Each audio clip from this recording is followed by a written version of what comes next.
Good afternoon, Whalers Nation, and welcome to the Nantucket Sports Connection and NCTV's presentation of Nantucket Whalers Athletics. I am Chris Morris, your voice of Whaler sports here on the NSC. We are coming to you live from a soggy and blustery Vito Capizzo Stadium.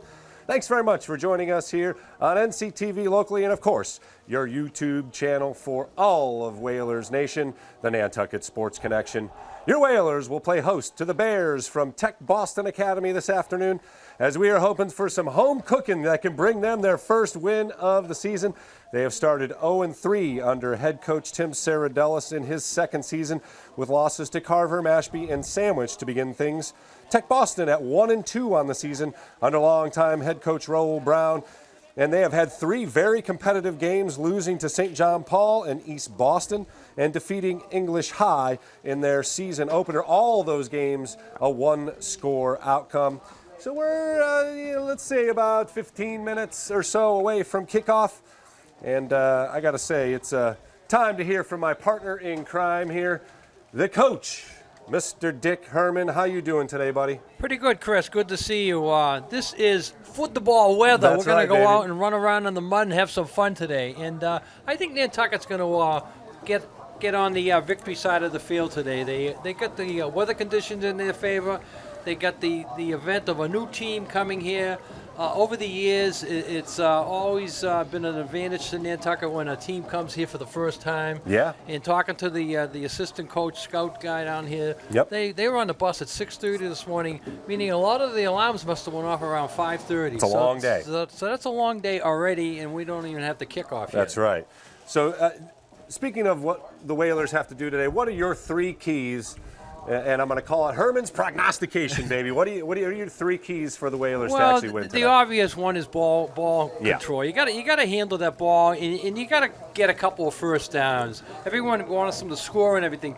Nantucket has not had a sustainable drive yet. Yeah. You know, you got to get 2 or 3 first downs in a row so that the offense stays out there and they get going a little bit. That's the main thing. You can't have any turnovers. Yep. You can't have any turnovers. Or at least win the turnover battle. Win the turnover battle. Today, you're going to have the turnovers, but you win the turnover battle, and you usually win the game.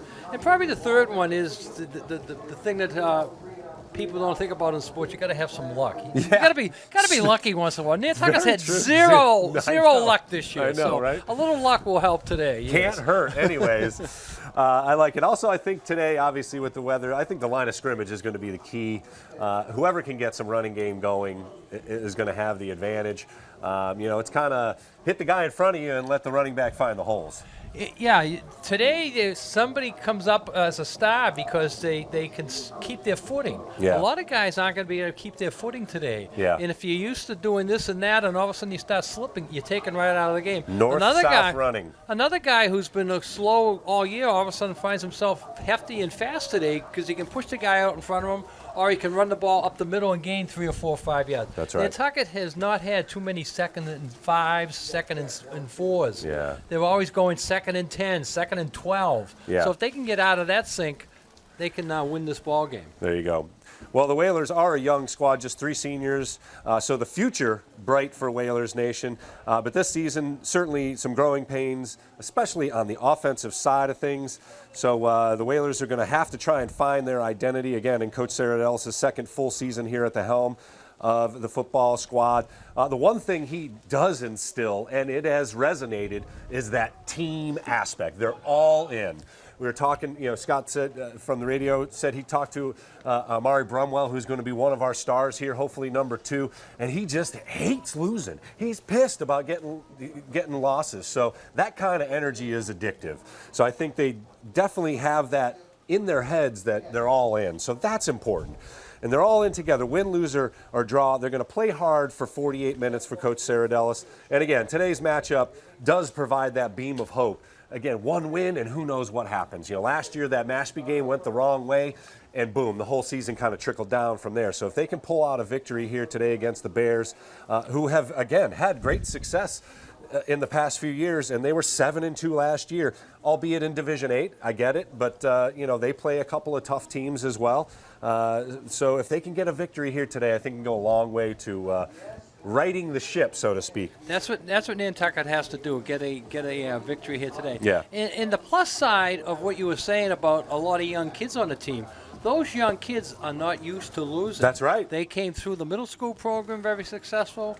Ninth graders, they were very successful. So they want to build on that and make this a successful year, and I think they can do that. I think they can bounce back and win 4 games this year, and that would be very successful. There you go. Tech Boston Academy, the Bears play out of the Boston City League, as we noted, the South Division, and they are a D8 team, another D8 team on the Whalers schedule. But they have had very good success under the leadership of Coach Brown, who is also a heck of a semi-pro player here in the New England area. In fact, part of the New England Football League Hall of Fame. So he knows football quite well. He is a lifer, played quarterback, so he's a smart guy as well. And his team will rely on a nice mix of seniors, a total of 9, and some underclassmen who will contribute on both sides of the ball. The Whalers will go with either Brock Beamish or Carlos Aguilar behind center. We'll have to see how the game plays out. They've played both at different times of the games throughout the first 3 games. Junior Aaron Hanlon and sophomore Amari Bromwell, as we noted, will look to make some big plays for Nantucket offensively. And again, I think it's important if they could just play with the lead here a little bit, it would be just a bonus for this team getting to the first touchdown today. Success. Getting the first touchdown today, Chris, as you said, would be a big plus for the Whalers and get them off and running. I would like to find out what team that the coach played for. I'm interested in. I'm going to talk to the fellow who's up here at the window. He'll be back up in a moment. I am sure find out he what knows. team he played, what league he was on. That interests me. There you go, and it's a good story. For the Bears, junior Kamari Jacquez will lead the offense under center, and he will look for Josiah Gallard and Kyron Camillo and Tavon Martin to get loose and hopefully have some big plays. But again, I think today it's just hang on to the ball, That's it. Coach, That's it. Keep the ball in your hands. Don't put it on the ground. We're at this point in the pregame. Herman's prognostication. Give us a score here, Coach. What do you think it's going to be? And again, we already went over the keys of what the Whalers have to do. So give us a final score here. I'm going to go with an ugly game and a Nantucket victory.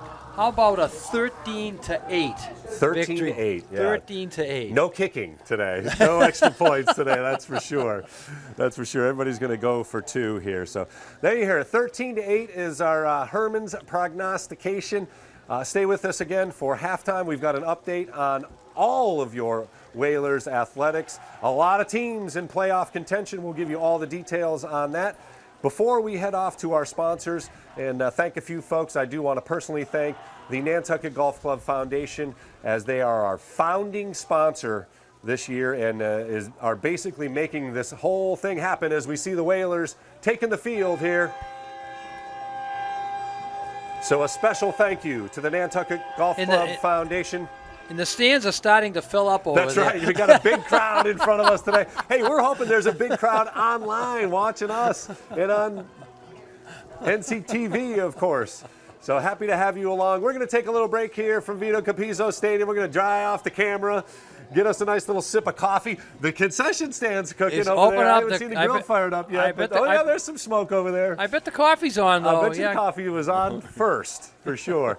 Thanks again for joining us here on the NSC and NCTV for live coverage of Whalers football. We'll be back in a few moments with the official speech and, of course, our national anthem.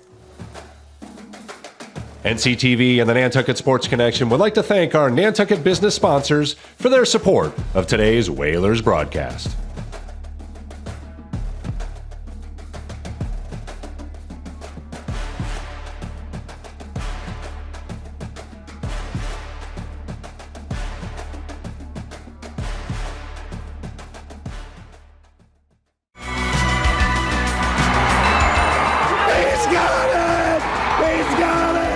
Nantucket Sports Connection and NCTV over the past few years have done countless broadcasts that are both exciting and professional. Shot, score! Jack Halleck! I support NCTV's Nantucket Sports Connection because it's a great opportunity to reach island families, support students, and our local television station. The Nantucket Sports Connection would like to thank its founding sponsor, the Nantucket Golf Club Foundation, whose mission is to promote the positive development and enrichment of Nantucket's children. For more information on the Nantucket Golf Club Foundation, go to nantucketgolfclub.com. Support for the Nantucket Sports Connection comes from Merrick O'Connell, attorney at law, providing legal services to Massachusetts residents for over a century. Learn more at merrickoconnell.com.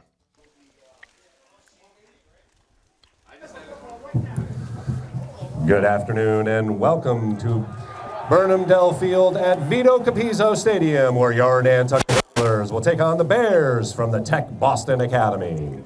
Nantucket High School would like to remind all who are present today that they are expected to show the utmost respect for the game officials, coaches, athletes, and their opponents. Please cheer appropriately and in a positive and supportive fashion. Thank you for your cooperation and enjoy the game. Also, please know that the use of electric bikes and scooters are prohibited on or around any of the Nantucket Public School fields. Please park all regular bikes, electric bike scooters in the bike racks located behind the school in the CPS courtyard. All bicycles must be walked while you are on campus.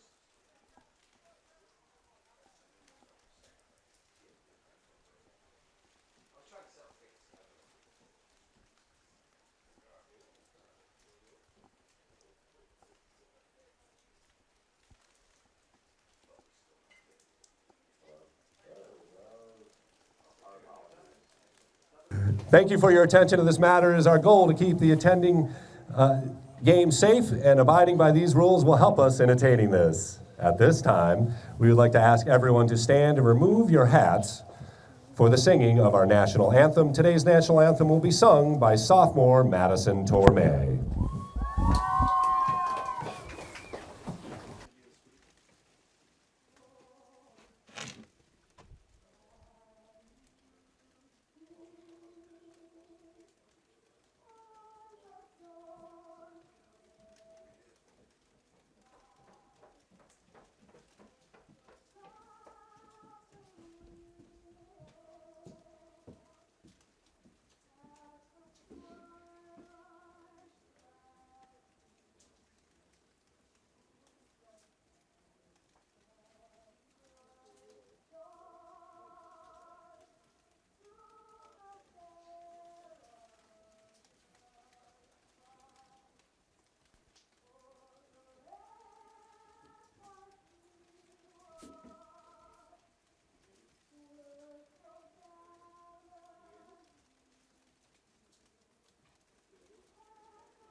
Your left.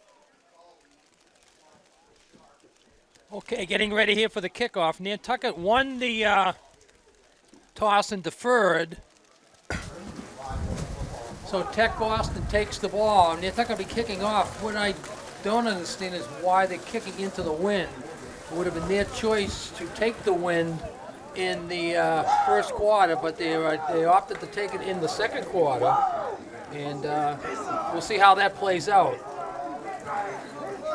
Yeah, it's going to be an interesting scenario no matter what's going on here today. There's no right or wrong.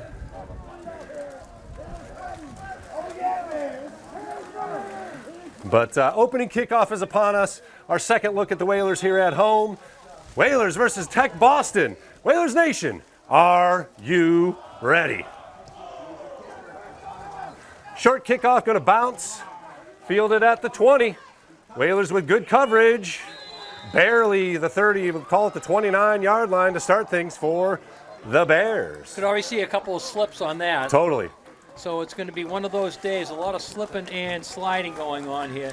And Nantucket, I like the fact that they want to go on defense first. Let's see if they can force a turnover right away and get themselves a good field position situation. Again, we've got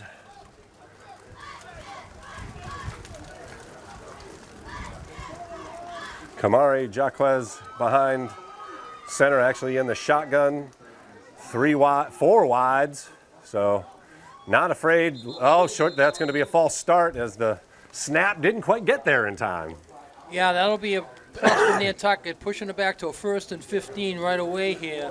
Now the odds go up on a turnover. Once the team gets down by 15 yards or more, they think big play. Yep.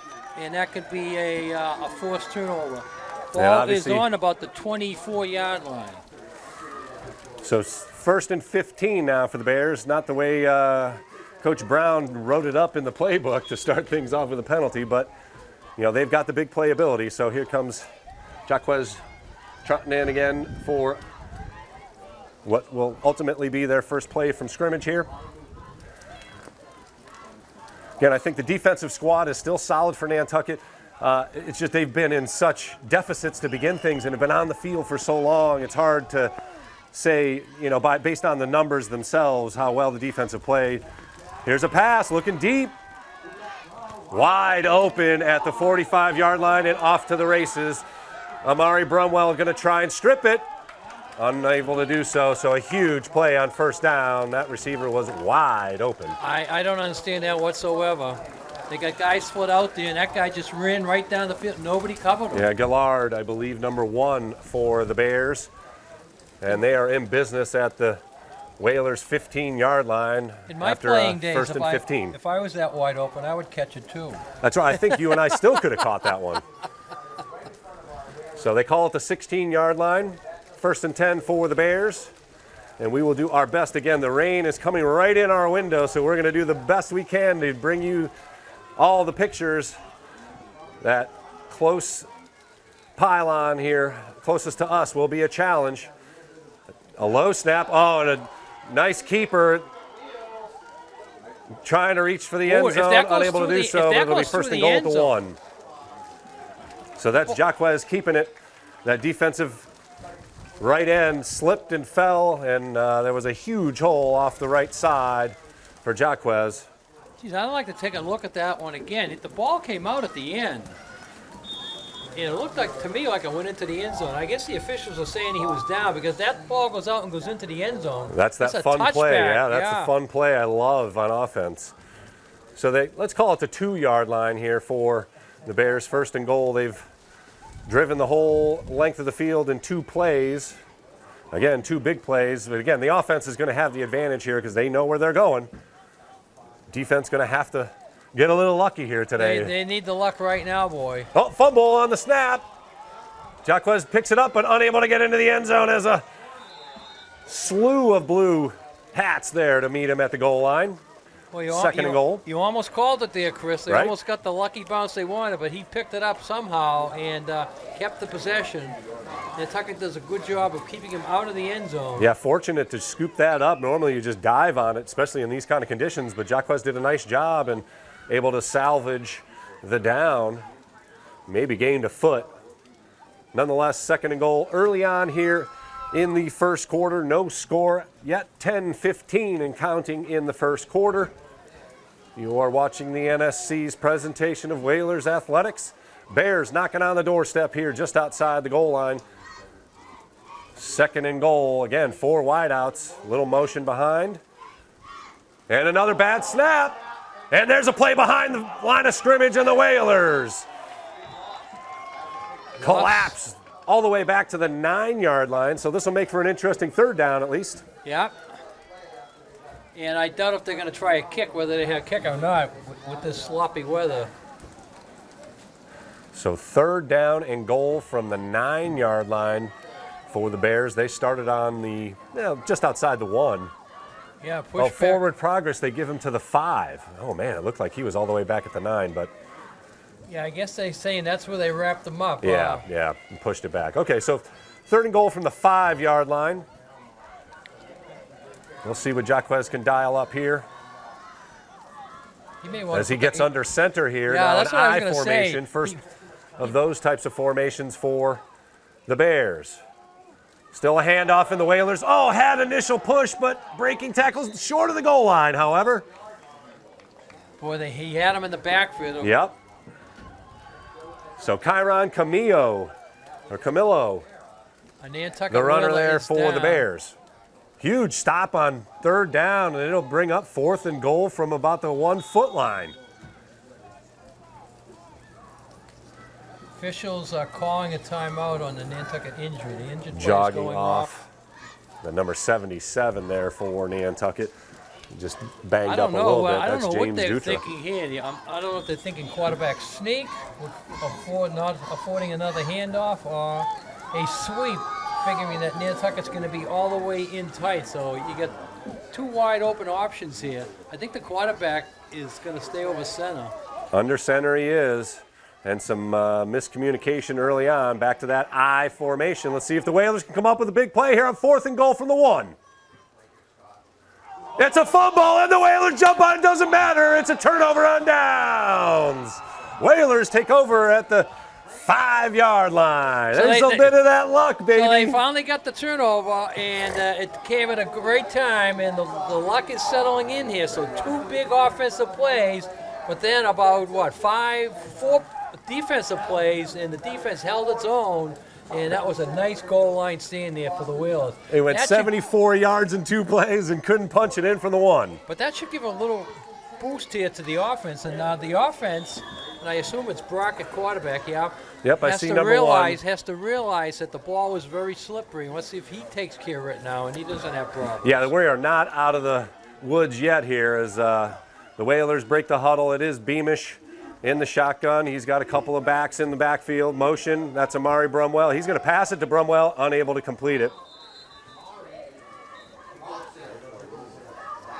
That's going to be a thing, holding on to that ball. Seemed like a pretty easy pass there, but Brumwell unable to handle it. He's going to hold on to that. And one good thing about that is it was a forward pass. Yes. They ran that play a couple of times where the pass hasn't been forward, creating their own turnover. Yeah, and they can ill afford to turn the ball over here this deep in their own field. 2nd and 10 for the Whalers from their own 5-yard line. So single set back behind next to Beamish. Oh, another fumble. That's a safety. And that's going to be a turnover for the Bears, for the Whalers, right on the goal line. So unfortunately, what we thought might happen, turnover after turnover. And the Whalers give it up right on their own goal line. And it'll be 1st and goal from about the 1-foot line this time for the Bears. Hey, are you feeling lucky? Not yet. Not yet. Not yet. 8:03 to go here in the first quarter. Whalers unable to capitalize on the turnover as they gave it right back. Beamish unable to really handle it cleanly. And didn't we just do this? Yeah. 1st and goal from about the 1-foot line here. Who says we We'll don't? see if Jaquez just tries to get it in. Who says we don't do replays here? That's huh? right. And again, another mishap on the No, he got snap, that one. but able to get it to the running back, and the Bears strike first from the goal line. The big guy brought it right in. Nice little hole there for him, and they did that one cleanly. So they put it into the end zone here with 7:59 to go here in the first quarter, and it's been all the Bears so far. Landrum is number 11, I believe. Number 11 for the Bears, Xavier Landrum with the score. He goes both ways as well. See him on defense, and no surprise here going for 2. We will likely not see a kicker at all. Quick pass, caught but denied. So 6-0 will be the score here. They try to go right back to the touchdown maker. Clock but, will stop just under 8 minutes to play. 7:59 to go in the first quarter. Bears score first after the Whalers turnover right on the goal line. 6-0 the score. We'll be back here on the NSC in just a moment with a kickoff, and the Whalers will hopefully get a little bit better field position. Field position is big. Cut.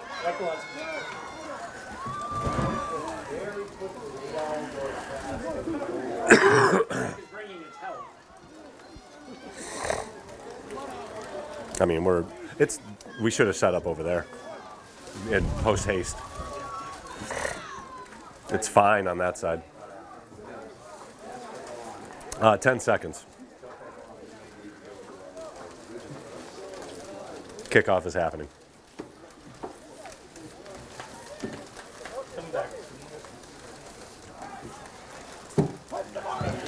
Want to welcome you back to a soggy Vito Capizzo Stadium. The Bears strike first after the Whalers turn it over on the goal line. And let's see if the Whalers can get a nice little kickoff. It is Brumwell deep. Nice kick, spinning. Mishandled initially at the 15. Oh, my. Let's just call it a good hit. That's number 11 again. That guy is all over the place, offense and defense. He's the He early scored runner. the touchdown. Yeah, he scored the touchdown. He's the early runner for the player of the game here. So Xavier Landrum bringing the wood for the Bears, and Whalers fortunate to hang on to the ball there. Very fortunate. That could have come out easily. So 1st and 10 at the 16-yard line, call it the 17-yard line for the Whalers. That's already better field position than they had starting at the 5 after the turnover, but they're going to have to hang on to the ball here and get something positive here.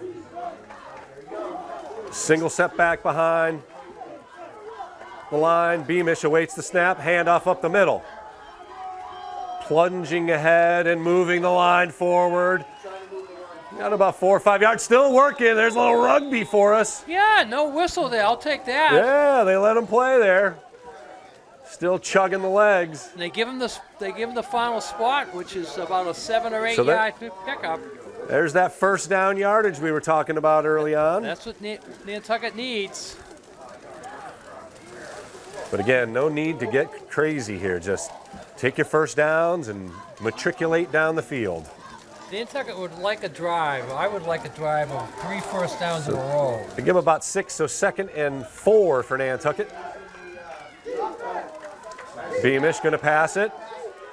Oh, through the hands, and fortunate not intercepted there. That was intended for Hanlon. Again, through the wickets. And 0 for 2 so far on the passing game, but he was open. He was open. The first pass was open. Maybe it's going to be too slippery to catch a ball on your hands. You might have got to bring it into the body a little into bit. your body, get your hands around it. Brock throws a nifty pass. Yeah, and that short passing game is there, no doubt about it. Brumwell to the short side of the field here, and flag will stop play here. 3rd and 4, we'll see what the whistles bring.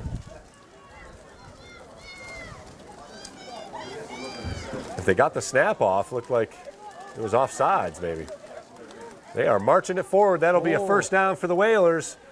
We'll take the first down anyway. We get it, baby. That's a first down, and we got it. And ball will now rest on the 30-yard line. 1st and 10 on the offsides. Into the neutral zone were the Bears. But the officials ruled the play dead. They don't often do that on a defensive On an call. offside, yeah, right? Usually you get a free play. That's the whole point of it. Anywho, right out of the gate, no huddle for the Whalers. Beamish gets the snap, finds his footing, avoids one. He's going to try and get the corner. He's got it. 40, 45, slides down wisely, 35 to the 40, and slides all the way under the stands.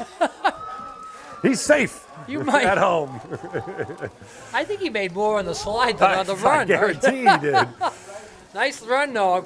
Pretty close to a 8 first yards down. on first down for Beamish as he avoided one tackler and was able to find the corner. Give him 7 yards on the carry. All right, let's pick up your second first down here. We're looking for 3 first downs in a row. We got 1. We're going for 2. A couple of wide receivers here down close to us. It's going to be a pass. Caught by Hanlon, and he'll get first down yardage. Hang on to the ball, and across the 45 to about the 47-yard line.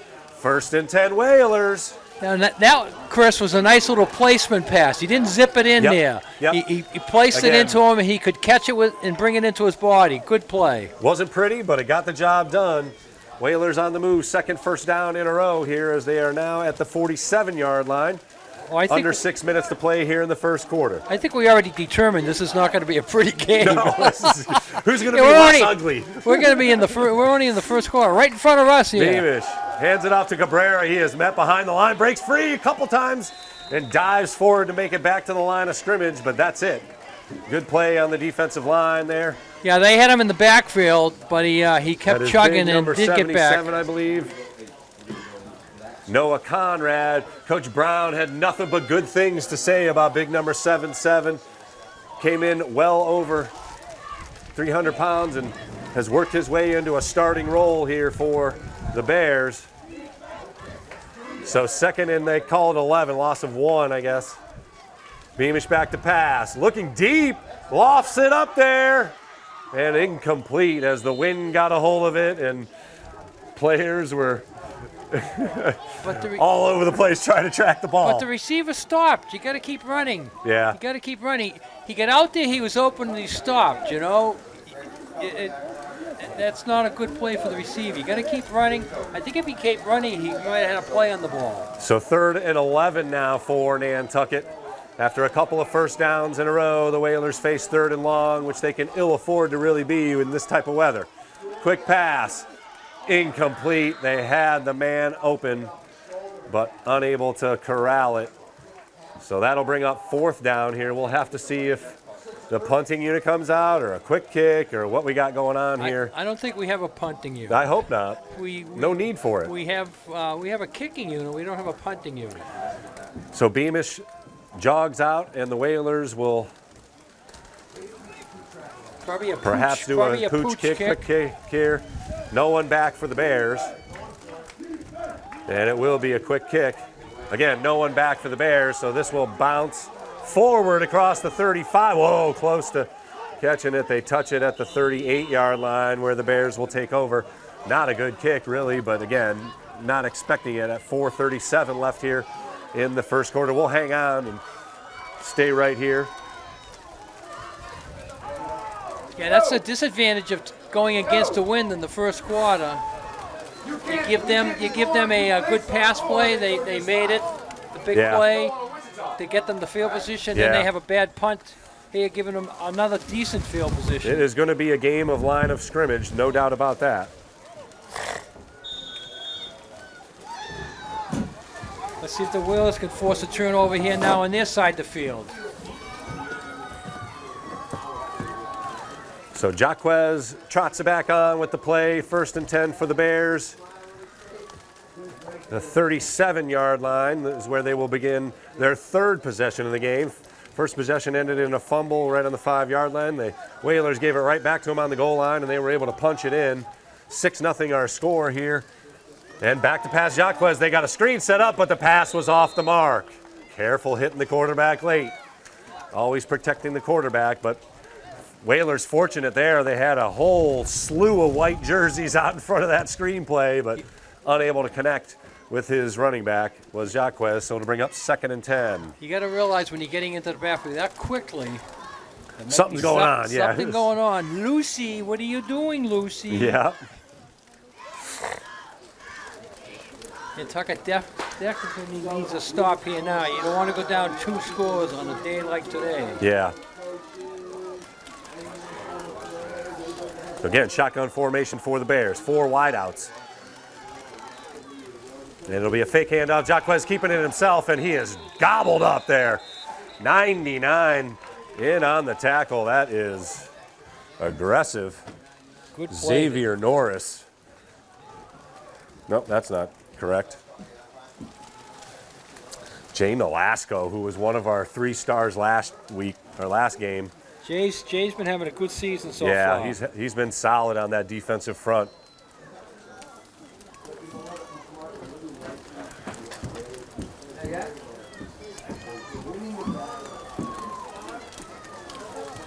So third down now and about 12, maybe 13 yards for the Bears. Whalers need a big defensive play here to force something, either a punt or Boy, this is a perfect situation for turnover here. If they're going to try to get all 12 Let's on see one if play.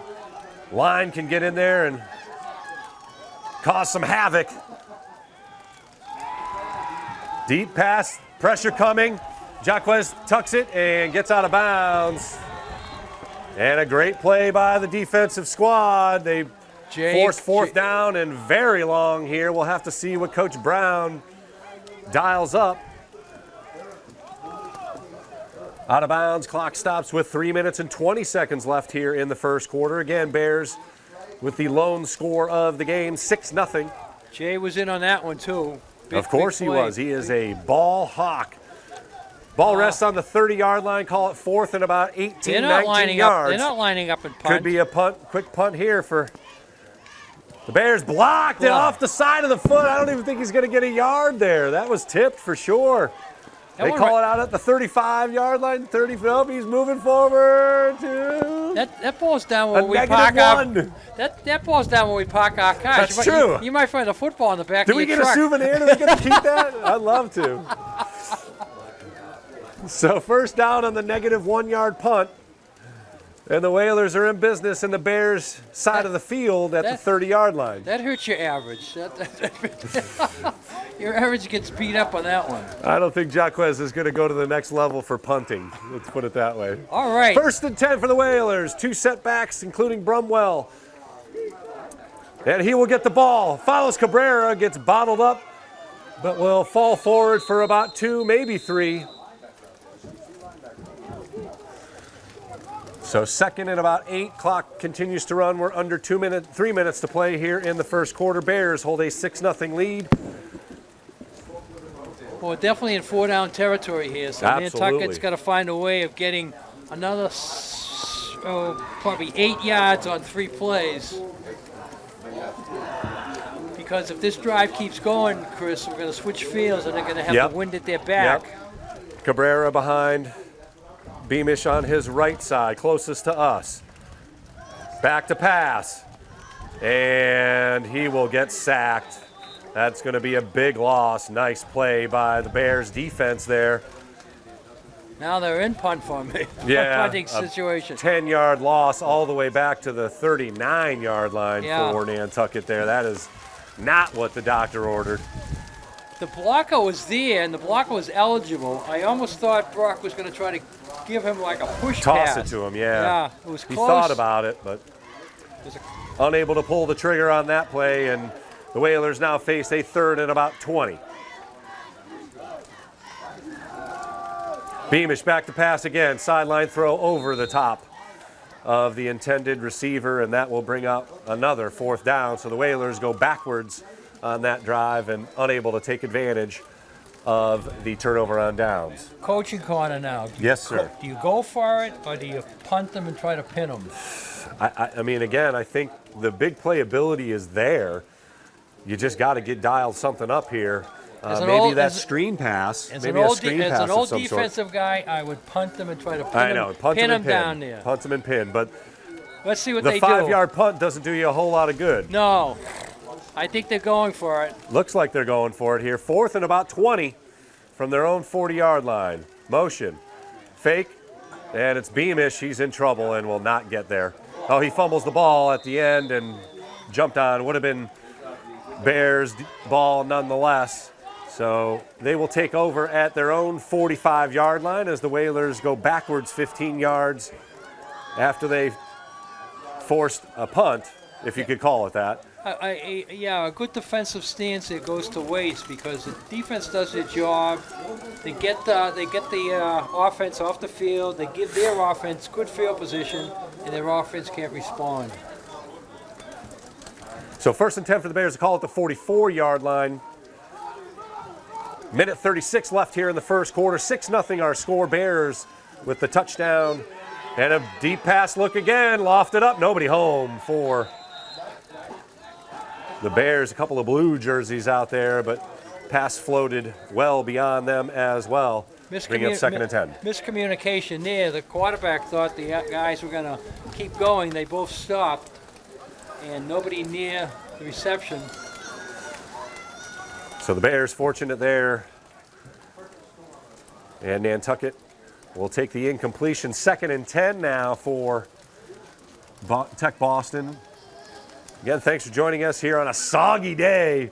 It is football weather, though, that's for sure. I saw a few highlights from last night's activity, and man, it was gross out there no matter where you were playing football.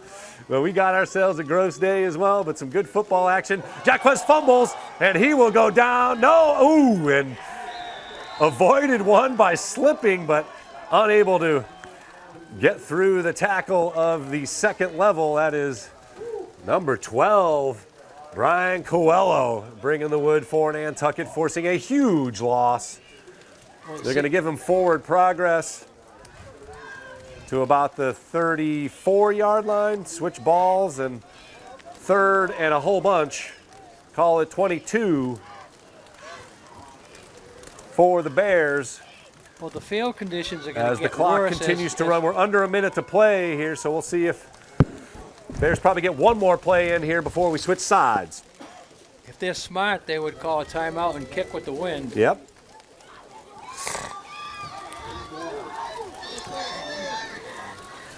Jacquez awaits the snap.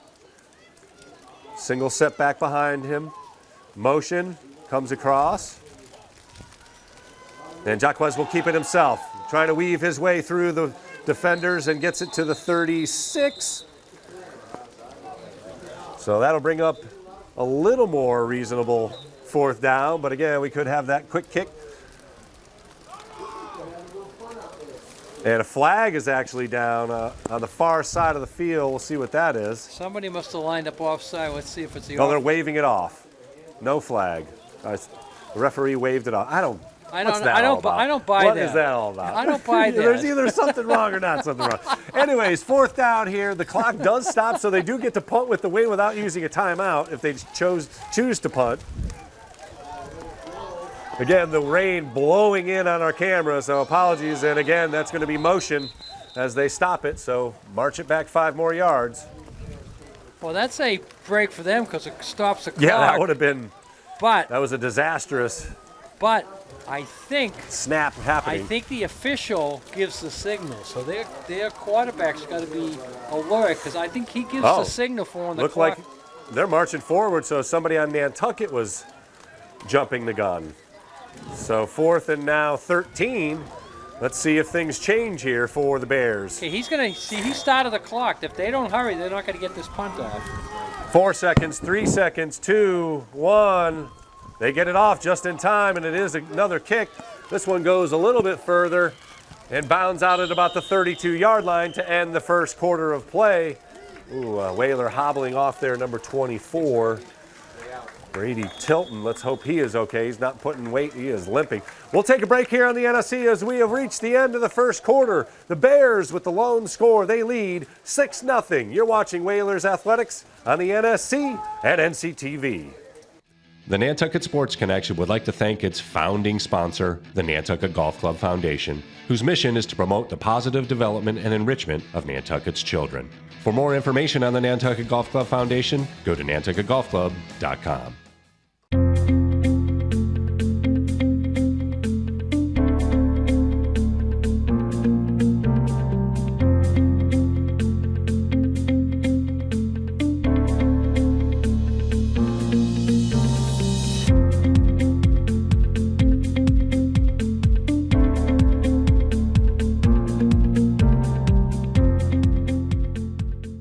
Support for the Nantucket Sports Connection comes from Merrick O'Connell, attorney at law, providing legal services to Massachusetts residents for over a century.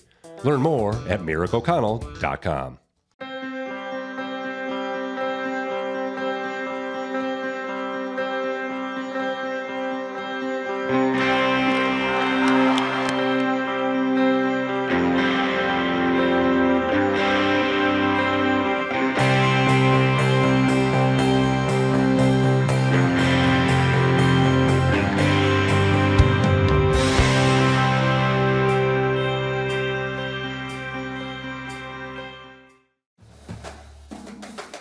NCTV and the Nantucket Sports Connection would like to thank our Nantucket business sponsors for their support of today's Whalers broadcast.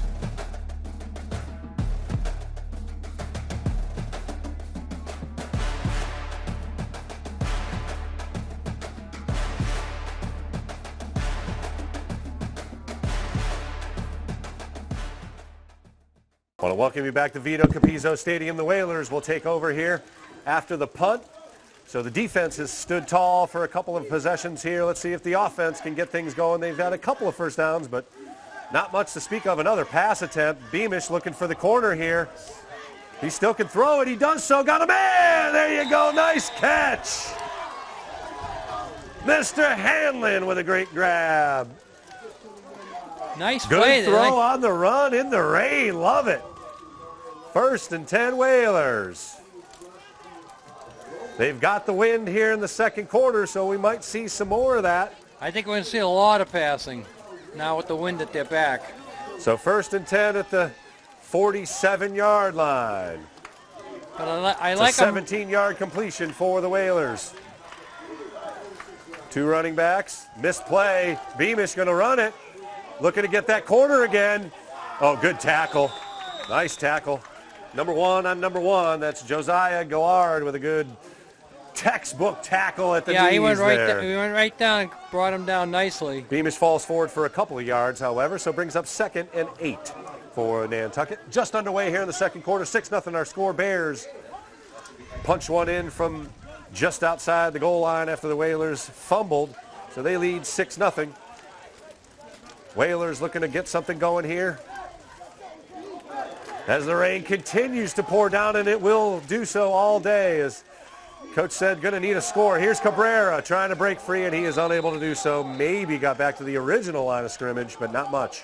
Yeah, if he gets his motor going, he can break through there. But so far it hasn't happened. But they're going to have to avoid that middle of the field. As you can see, hopefully you can see, puddles have begun to form in the middle. So I would not be surprised to see some, just power sweep. Get out there and run the ball to the edge. See if you can beat the other guy to the edge. Well, when the water starts coming in the building, you're going to be all alone. We're out of here. I'm out of here. Check. It's already coming in the building. It's just a matter of how much is going to get in here. Thanks for bearing with our picture. We're doing the best we can here. Beamish back to pass again. He's got a little seam, but nice fill from the linebacking position. That is number 5, Kyron Camillo. He plays running back as well. Yeah, they didn't hold their blocks. He was waiting for Beamish. Yeah, they didn't hold their blocks on that. Beamish wouldn't have got a first down, but he would have got a lot more than that. Yep. 4th down and about 9, a long 8, short 9. Again, 9:45 and counting here in the second quarter. 6-0 our score. And again, Whalers just going to straight up go for it here, I would imagine. No pooch punt. Back to pass. Beamish throws a nice ball, but nobody home. Hanlon not looking for it yet, and that will go as a turnover on downs. Whalers turn it over in their own end of the field. It'll be 1st and 10 for the Bears. Good looking pass, just Hanlon, the timing off of it. But the pass, pass was out of bounds too. You've got to have 2 feet in bounds to catch the ball. And as I say, I always prefer the punt over going for it. So you give up decent field position here. Let's hope for another turnover. The defense is doing their job. Let's see if they can force another one. Defense has definitely stepped up in the last couple possessions here, but aided by some sloppy, to say the least, field conditions. Jacquez behind, center in the shotgun.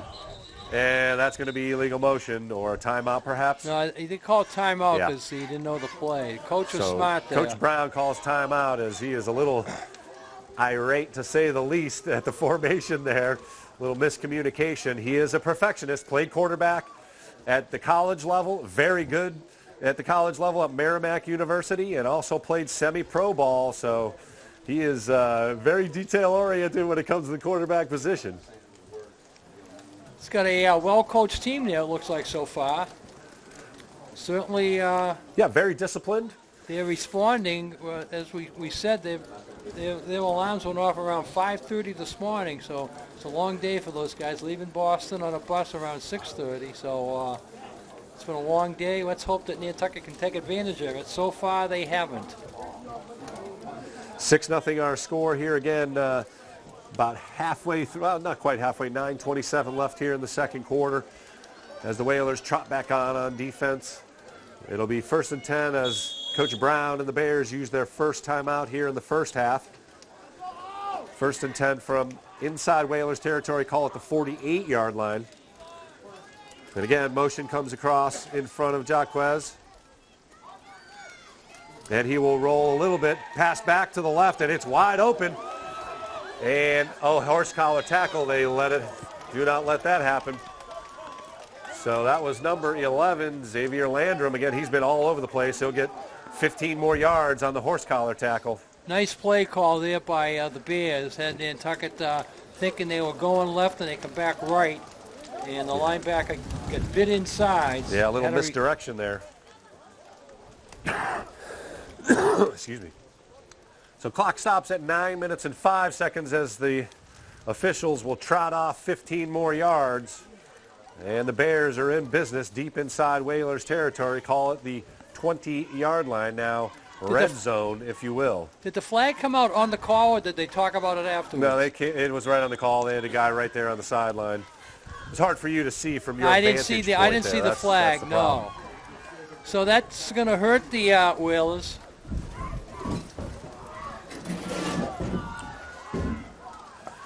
So 1st and 10 for the Bears. And movement That's once again by Nantucket. So a little hard count perhaps there by Jaquez drawing the Whalers off. That'll be an extra 5 yards for free. So 1st and 5 now. You don't want to help them get into the end zone Nope, too we're helping much them right quite now. a bit already here in this drive. So as you noted, Coach, Whalers can ill afford to go down too much here in this first half. Already down 6-0. They got to keep them out of the end zone. Yep. It's a 1st and must. 5 here, so hopefully Whalers can force one of those turnovers. Each team has had one so far. Pitch out.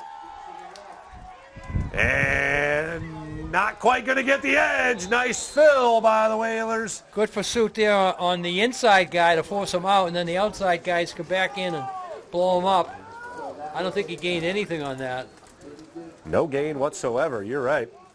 So that'll bring up 2nd and 10, but that's the play I was talking about. Just pitch it out, see if a guy can beat the other guy to the edge. Clock continues to run. We're at 8 minutes left here in the second quarter. After you get out of the mud part of the field and you see that grass, you say, let's run to the grass. Yeah, exactly. Get out of the mud.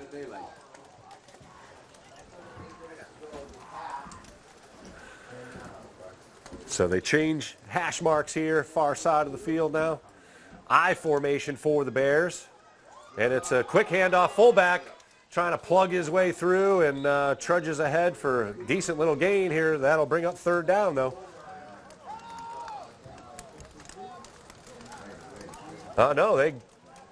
Wow, he blasted his way all the way inside the 10, and that is 1st and goal. Excuse me. Didn't look like he gained that much yardage, but No, they gave him a good spot on that one for sure. so 1st and goal at the Whalers' 5-yard line here. Again, I formation, as that has worked. Landrum got the carry on the fullback run just a moment ago, and there's going to be some motion. So that'll help a bit. march him back 5 more yards. So it'll be 1st and goal from just about the 10-yard line. Once again, thanks for joining us here on the NSC, no matter where you're joining us from. They were all warm and dry. They're all warm and dry. I got some We're coffee not. here, though. We're not. We're warm. I don't know about dry, though. It is football weather. The skies are lightening up a little bit across the field, but I don't think the rain's going to stop anytime soon. That's called hyenas. That's right. Check. Stop raining in hyenas. So first and goal at just about the 10-yard line now for the Bears. Again, that I formation. We've seen it a few times here. Jaquez, trouble with the snap. And that will be a loss on the play all the way back to the 15-yard line. So again, the weather coming into play, aiding the defense for Nantucket as the Bears lose another 5 yards here. And clock under 6:30 and counting here in the first half. Bears with a 6-0 lead, looking to add to it here, but having trouble with the field. First down and goal from the 15-yard line now. Second and goal, excuse me. Looking for a turnover here. Just what the doctor ordered. Get the ball back on the offensive hand. So again, the I formation as the Bears have adjusted. Oh, no, he's back in the shotgun, excuse me. Single lone setback. Back to pass, Jaquez looking, sideline route. Broken up nicely at the goal line. Good defense there by Nantucket. Is that Hanlon? Looks like Hanlon. Hanlon, yeah. Got his Number hand right 11. in there. Batted it down. Great play, great reaction. That was a big receiver out there. He reached around and was able to bat it down. Yeah, I thought the receiver was going to use his body to get rid of Hanlon, but Hanlon jumped up, pushed the hand in there, and made a great knockdown. Good timing on that play as well. So third down now and goal from the 15-yard line. 5:42 clock stops with the incomplete pass. Again, 6-0 Bears with the lead. Certainly 4-down territory here, so you're going to have to stop them twice here from the 15-yard line.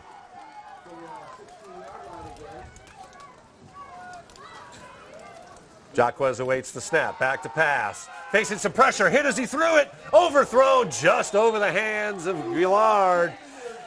Good pressure by number 77, James Dutra. He put a hit on. He put a hit on the quarterback there at the end of that too. Legal hit. Let the quarterback know he's the big guy. That's right. That's right. All right, big fourth down coming up here now. Fourth and goal from the 15-yard line. No guessing on what they're going to do. Yeah. Throw the ball into the end zone. I saw number 7 with a clean jersey. I don't know, maybe he's the kicker walking in front of us here, but he's not going to get any action today, maybe. These are the days, and if you still have a clean jersey and you're getting late into the fourth quarter, you sort of trip and fall in the puddle. That's right. Somebody should take a dive right here, baby. You don't want to have a clean white jersey. So Whalers going to have to come up with a big play. Let's see if they can get some pressure once again on Jaquez. They've been able to do so. Good snap. And a fumble. Now the Whalers are there. He escapes one. Unable to do so as the tackle made by the jersey. That was number 6.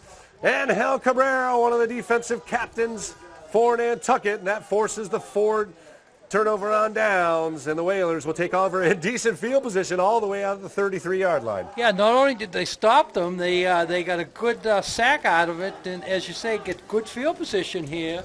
Plenty of time left here in the first half. Yeah, 5:28 left in the second quarter. Whalers just down 6-0. Man, they could use a big play right here.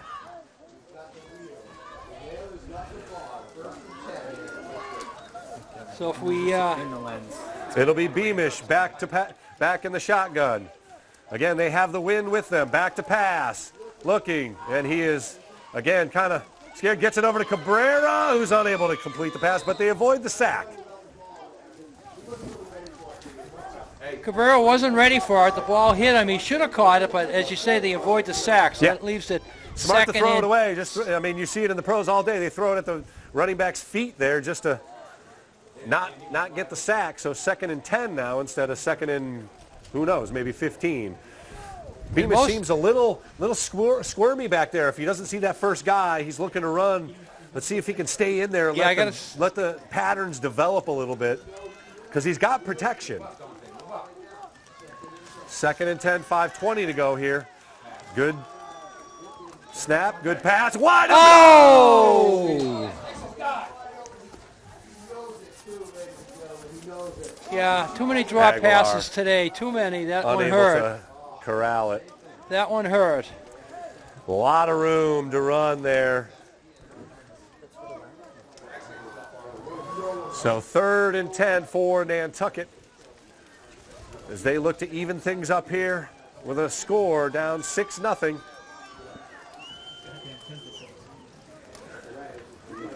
Whalers break the huddle.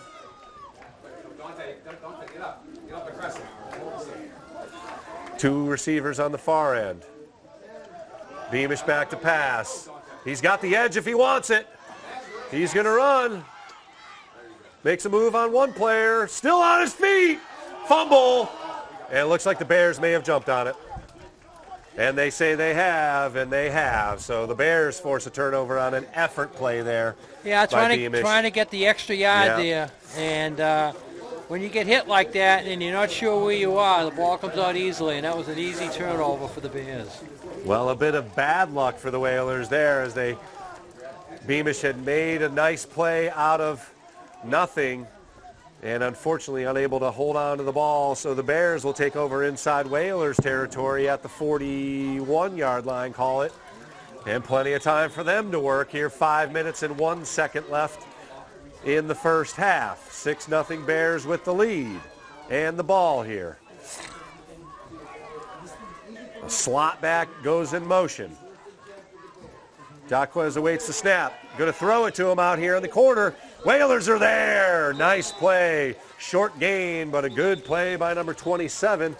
That's Jake High for Nantucket on the edge. And another timeout, perhaps? Nope. They've got a penalty flag. Looks like holding the call against the Bears, so that'll march it back 10 yards. So both teams hurting themselves with penalties and turnovers. We've got 3 turnovers already. Bunch of penalties. Hey, a tough choice here. Do you take the 10 yards, which is good, or do you take the time? If you push them back, then you lose the time. I push them back because they're not gaining yards on offense very easily. Yeah. They might as well gain it on Push defense. them back. And for once, they agree with us. Push them back. So Gall will go all the way back to the other side of the 50-yard line, 49-yard line of the Bears. Now that the defense got it on their side of the field, maybe they can a little turnover get a here turnover would be here. nice. 1st and 20 for Nantucket, for the Bears, excuse me. Shotgun formation again. Now 2 running backs in the backfields with Jaquez. And the snap is behind him. And that's got to be a motion penalty, no fumble. So another 5 yards back as the Bears offense is reeling. Can't get out of their own way, Dick. Keep it going. This is our best drive of the day. keep it up. We'll get any way we can get it. We'll take it. That's right. So clock stops once again. 4:39. This has been the longest 6 minutes of play. I know it. What, behind turnovers and turnover on downs and penalties and.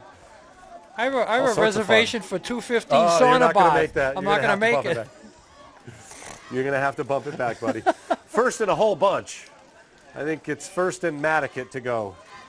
Now, as the coach of the Bears, you got to think: do I just calm my team down, Hand it off, and 25. Get some time off the clock? Because So if he starts going for it here, Nantucket's going to do something that he doesn't want them to do. They're going to score a touchdown. 1st and 25 for the Bears. Single setback, 4 wideouts, so they are not shying away. Now trotting back into the backfield. Good snap and a run.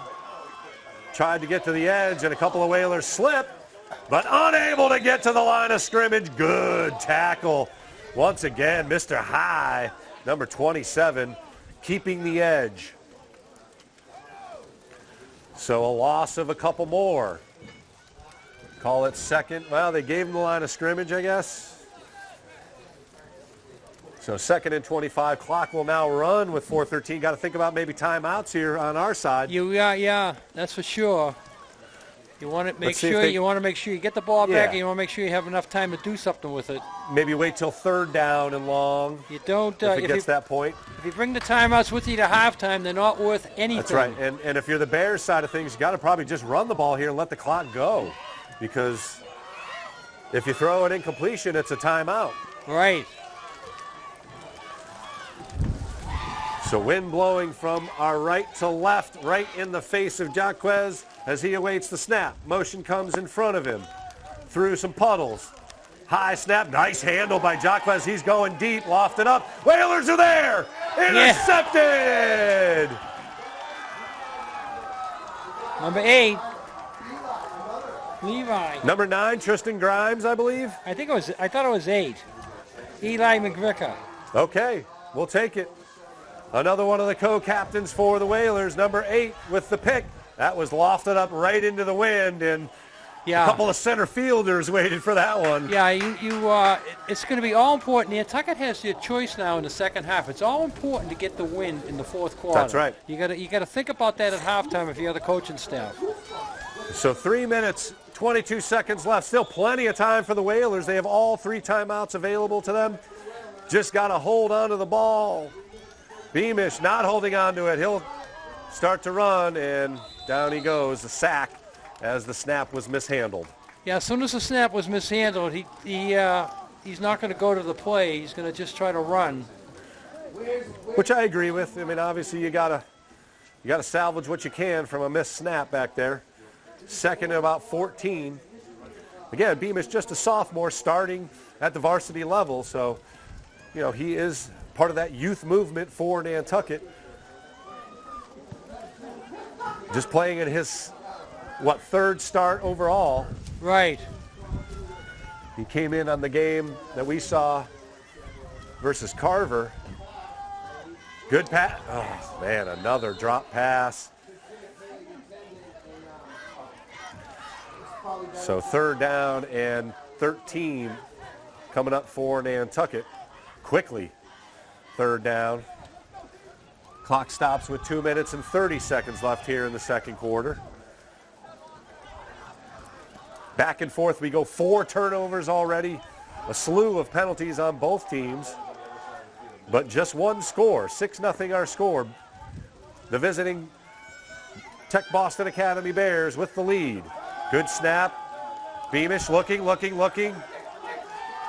Oh, through the arms and a penalty flag in the backfield. You know what that means.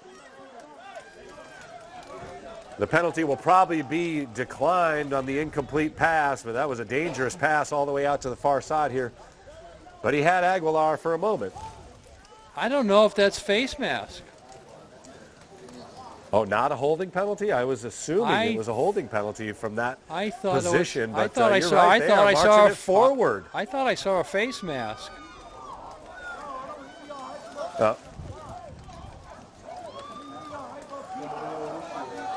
So Nantucket gets a life. That gives them a first down. First down as well. Wow, that is a huge penalty. 2:22 to go. Nantucket's got new life here. Keep walking. How far can you walk, sir? Don't stop. That's their best play so far. So 1st and 10 all the way inside. Maybe that's what we ought to do. Get the ball in the referee's hand and have him carry it in. Tackle him. We'll take it any way we can get it. 2:22 to play here in the first half. Beamish with the snap. He's back to pass again. And he will be sacked well beyond the line. Another fumble. They call him down. All the way back to the 48-yard line of Nantucket. So that's a loss of 8 yards on first down. And they are in the trudgery of the middle of the field there. And you can't stand and hold the ball there because once you decide to run, you don't have the footing to take off. Yeah. The guy coming towards you. Those first 2 steps. The guy coming towards you has his footing already. He's going to plow right into you. You try to sidestep him, and you got nowhere to go. So not using a timeout. Clock continues to run. Minute 44. Second and about 18. Cabrera back with Beamish. Brumwell, Amari Brumwell, closest to us. Beamish looking the other way. Goes deep. Got his man. Oh, should have been intercepted, but dropped, fortunately for Nantucket. Nantucket thought it's a big one there. I'll tell you, if that pass was closer to the sideline, Got to lead him. They had the man open. There's something to that new terminology I hear on Sundays, back shoulder pass. Back shoulder pass, indeed. So clock stops with a minute 22 to go, minute 21 to go. 3rd and 18 for the Whalers. As again, the rain continues to pour in. Beamish back to pass. Over the middle, got the man! First down! Hanlon. Great play by the Whalers. Now you call a Inside timeout. slot. Timeout. Reception for Hanlon. Timeout over there. Clock continues to run. And Timeout. finally a timeout. So Gosh. precious seconds tick-tocking off the clock there. You Drives Coach crazy. gotta save every second. All right, they're in great field position here. What do we have? 2 timeouts left? 2 left, Coach. 2 left. 2 left, baby. You can get all your 4 plays off here. You can do whatever you want. I assume it's going to be pass first, run second. But you got to make a quick decision. You know, Brock's a young kid, but he's got to start realizing you're in a better part of the field now. You got a lot of grass down here now, so you're not going to have that slip. But you got to make a quick decision here, and you can't decide what to do after the play starts. Yeah, 28-yard pass play there. Nice slot reception by Hanlon there. Looked like Mr. Edelman for the Patriots there. He hit him right in traffic. Right? That was a great pass by Great Brock. throw. Yeah, he hit him right in Brady traffic to there. Edelman from back in the day. Back in the day. So first and 10 for the Whalers at the 25, in between the 25 and 26-yard line. By far their deepest foray into Bears territory. All right, 4 wideouts for Nantucket. Beamish we don't with want Cabrera behind. we don't want negative center. yards on this. We want positive yards. Anything positive, nothing negative. Coming off a timeout. Time. Hanlon, ooh, triple covered there. Tried it on the same play on the other side of the field. Hanlon got his hands on it, but man, that's That was a tight difficult. spot to get it into. There's one puddle there, and he's going into the one puddle. Yeah. Still a minute 4 left. Don't have to use a timeout there because of the incomplete pass. 2nd and 10. Whalers on their best offensive drive here of the afternoon, all the way down to the 26-yard line of the Bears. Again, 4 wideouts. Cabrera behind Beamish. Gets it, launches it, and that should be an interception. And it is. He got the feet down. They call it an interception. All the way down to the 3-yard line. I know our camera can't see it because of the rain. We normally have our camera positioned outside the window, but you can trust me that a great catch by the defensive back there to keep his feet in. Yeah. Well, that's not the worst thing that could happen on that play because they got to center the ball here a couple 3 times, and if they're not they don't get the center to the quarterback, Nantucket would be back in business here. Still 56 seconds to play, and the Whalers do have 2 timeouts, so they're going to force them to probably snap the ball a couple times here. They should force them to snap it at least 3, if not 4 times. Yeah. Right. And if they don't make that success, the ball's on the ground, Nantucket could come up with a safety or a turnover.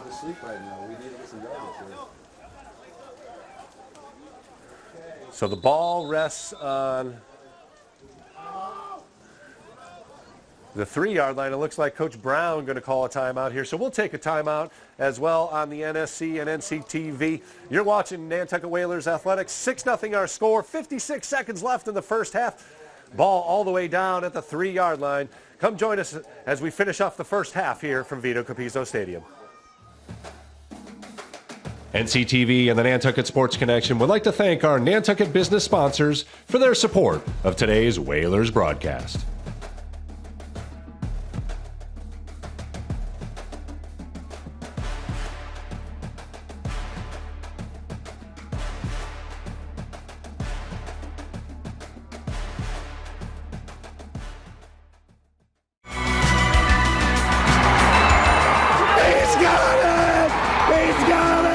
Nantucket Sports Connection and NCTV over the past few years have done countless broadcasts that are both exciting and professional. Shot, score!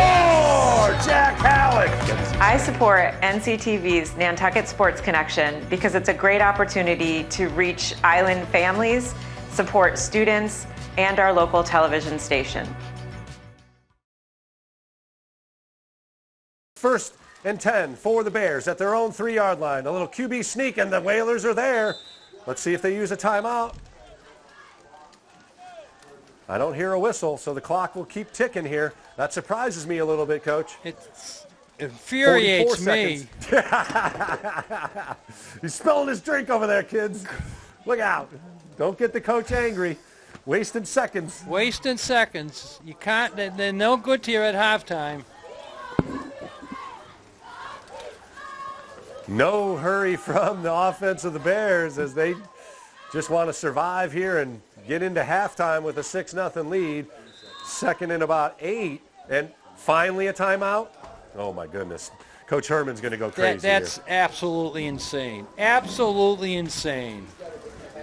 You waste 20 seconds and then you call a timeout. I don't believe what I'm seeing. Well, it's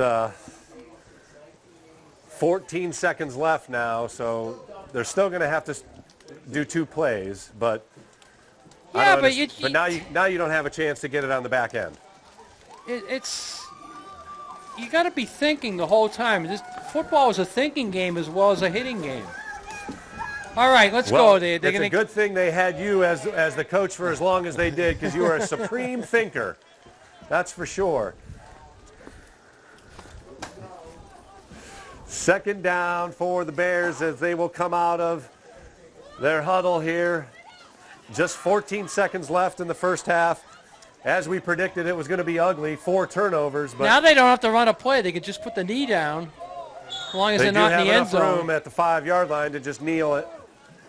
Maybe twice if the Whalers want to use their last timeout. They hand it off and plunge forward. Still on his feet, so that's a first down, so now it's all for naught. Might as well let it run out.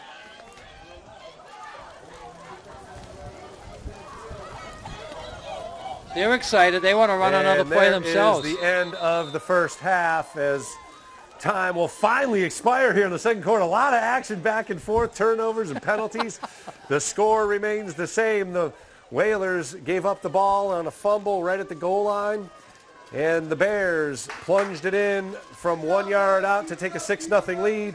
They will enter halftime with a 6-0 lead, so anybody's game still. I think the clock runs slower in the rain. I think so. There's something with the rust. It's a long first half. You're not going to make your reservation, Dick. You better call right now. Hey, we'll be back with some Whalers updates here. We've reached the end of the first half. The Bears hold a 6-0 lead over your Whalers. We'll see you for the second half here very shortly on the NSC.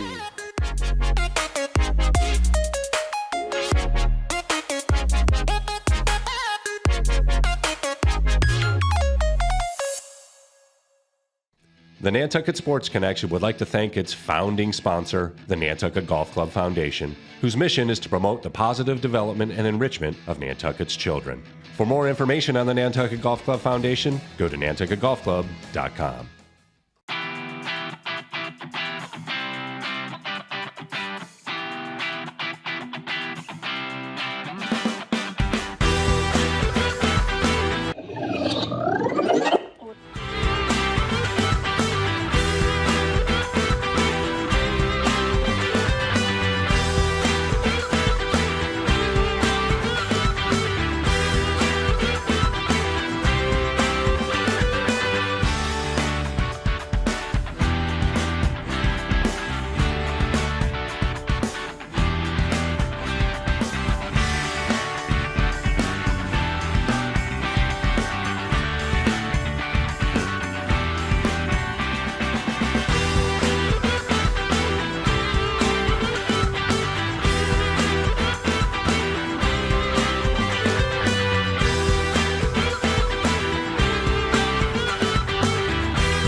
Support for the Nantucket Sports Connection comes from Merrick O'Connell, attorney at law, providing legal services to Massachusetts residents for over a century.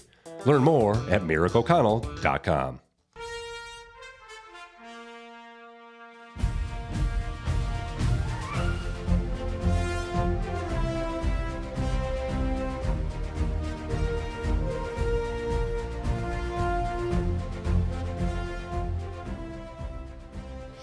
Welcome to July 4th, 2023. It is busy and hot here on Nantucket, and we're gonna go see what people are up to. Everybody seems to be having a lot of fun around here, so let's go. What is your favorite thing about July 4th on Nantucket?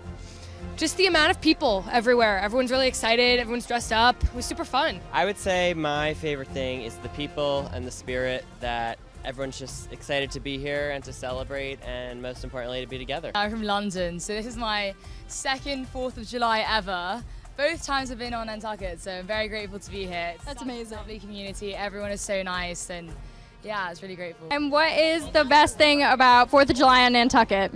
Nothing. It's pretty insane here, so I try to avoid. You feel like it's actually July 4th. The celebration feels like very visceral. Making more money while working. It used to be when I was a kid, the fireworks. But for now, oh, wow. Going to the beach if I can. Oh, I just love it. It's such an old-fashioned part of America here. I just love anything that happens on Main Street. We come down for, and usually for the water fight, I bring a bucket in previous years.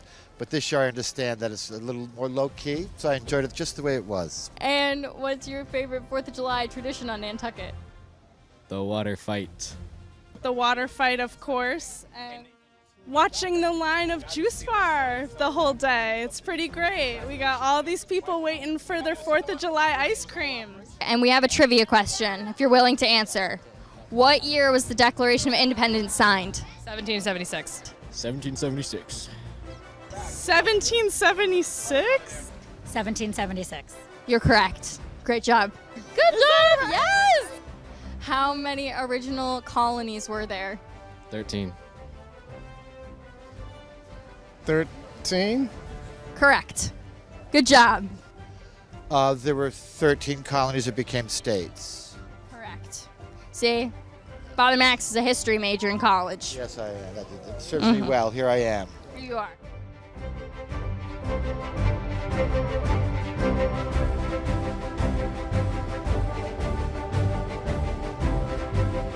Well, that was another fun 4th of July in Nantucket. I'm going to go jump in the ocean now because it's really hot out here. Bye. Thanks for watching.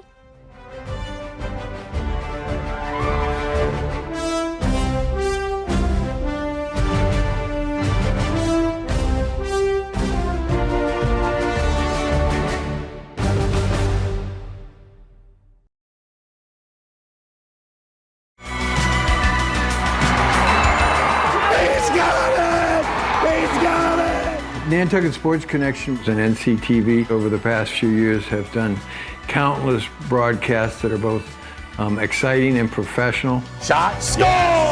Jack Halleck!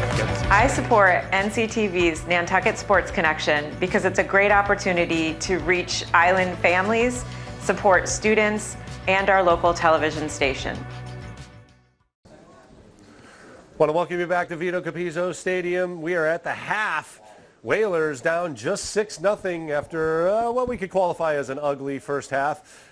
4 turnovers between the two teams, just the 1 touchdown and a slew of penalties as well. Neither offense looked very good, but you know, the Whalers are in it. Before Coach Herman and I talk about the second half, I do want to give you an update on the Whalers' fall season.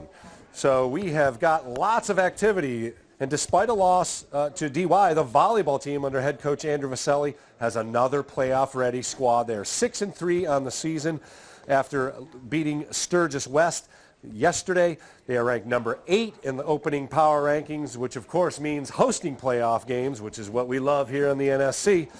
We will see them at the end of the week, October 7th, as they will face probably one of their stiffest tests in the Nipmuc Regional Warriors. They stand atop the D3 rankings, so a huge test for Nantucket. Be sure to tune in for that one as Coach Vaselli, again, he just thrives on playing the best to be the best, and he will do so on October 7th. Great start for the volleyball team.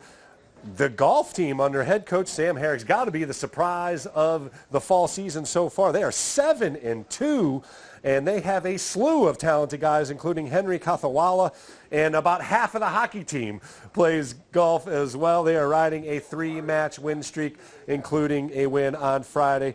The boys soccer team, unfortunately, lost today to Barnstable, but they are in playoff contention as well. They are ranked number 14 heading into the weekend. So great job once again by Coach Brannigan. They are 4-3-2 now, including a huge win over Nauset. The first time Coach Brannigan has defeated him in, 20 some odd years, I believe, under the helm of the boys soccer team. So congratulations to him. And again, they just continue to rewrite their own record books.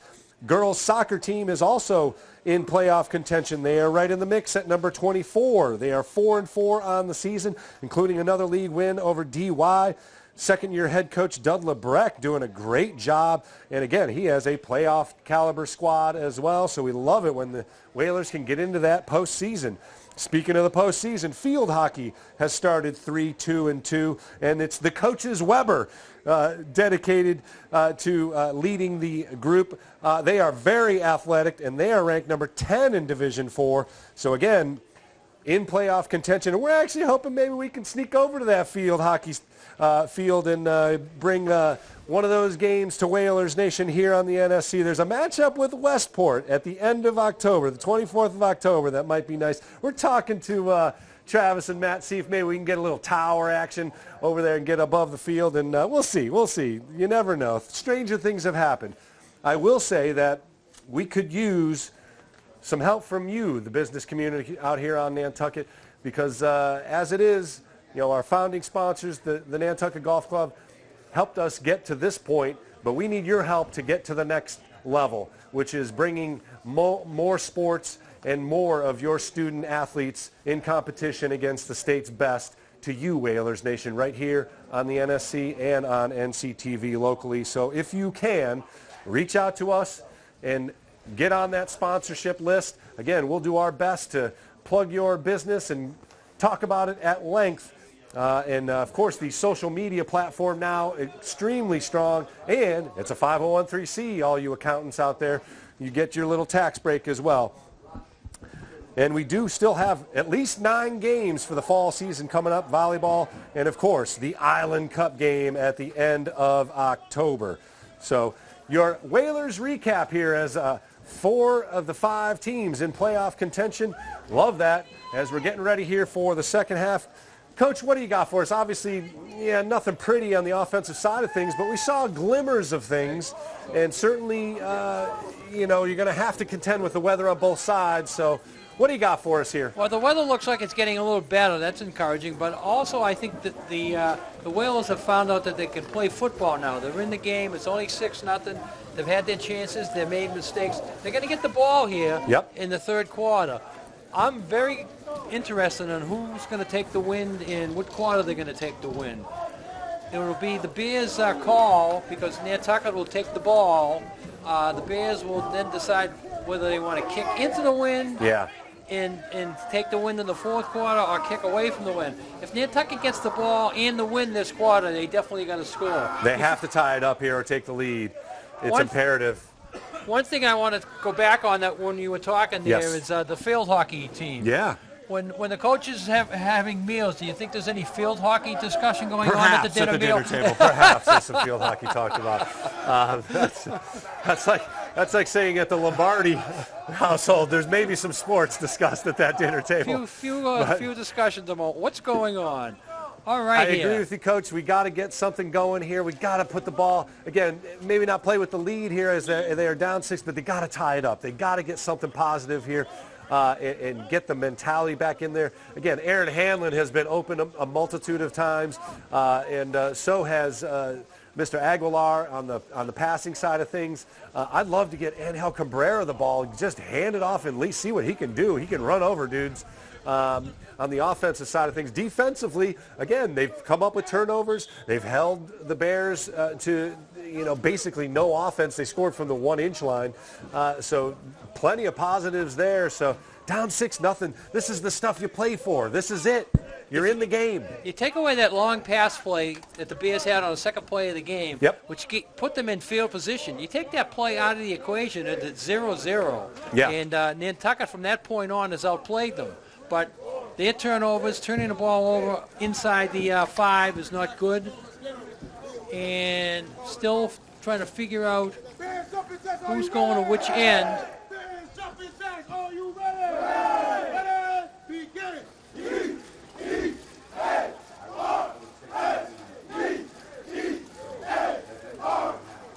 Little spelling lesson going on in front of us here. Hey, I like the energy. You got to love it. So second half of action coming up here on the NSC. Happy to have you along here. The rain has held up a little bit. Yeah, it's looking better out there for sure. And again, we've got some folks listening from afar, all the way out in Boulder, Colorado. Thanks for tuning in. Boulder, Colorado. That's right. Who is that, Owen Wilson? Love that.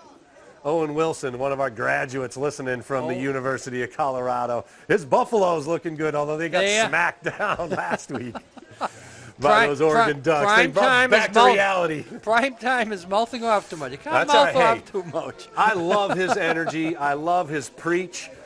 He's bringing fun back to college football, and that's what it should be, is fun. All right, so here's the situation. The Bears have decided to take the wind in the fourth quarter. Yep. So it's imperative for Nantucket to score a touchdown in the third quarter. They got to bring this game back even or get the lead, because the Bears are going to put it all on the line to go for it and throw the ball in the fourth quarter with the wind at their back. This should be a short kick, especially if he gets it up in the air, because the wind's going to knock it down. Yeah, Amari Brumwell back there along with Aguilar, Hanlon. Aguilar might get it. He's the shot man on our side. And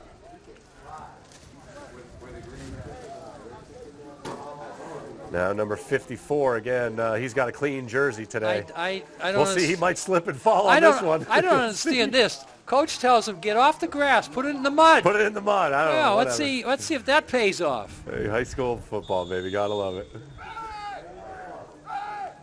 Opening kickoff. Good kick, too. Brumwell lets it bounce. He's got to get it. 15-yard line. Makes one miss. Not going to make 2 and 3 mix, however. Yeah, you got to catch it. You got to catch that in the air. That was an easy catchable ball. He played it on the bounce. Not a good decision. They're going to be starting 1st and 10. I can't see the marker. Looks like the 15-yard line did not make it far. Yeah. Well, maybe the 20 they mark it at. Nope, they have a penalty, so. Nope, 15-yard line. Not a penalty. Yeah, you catch that ball in the air and you got at least at the 25. Yeah. Once you let it bounce, you're in trouble. And you just never know where it's going to bounce to, so. 1st and 10 for the Whalers here at their own 15-yard line. We are just underway here in the second half. Whalers down just 6-0. Let's see what adjustments they made in the first half on their offensive play calling here now. So trips to the right here. 3 wide receivers to the short side, and it's going to be a designed run for Beamish. He's got a little room. He's got the corner. 30, 35, 40, 45, 50. All the way down inside the 40-yard line. Mr. Beamish showing the wheels. Well, the coaches did their job at halftime. You go in at halftime and you say, what's going to work? And they pick out a play, and boom. Biggest play of the season for your Nantucket Whalers. Huge run for Beamish. They mark it down to the 37-yard line.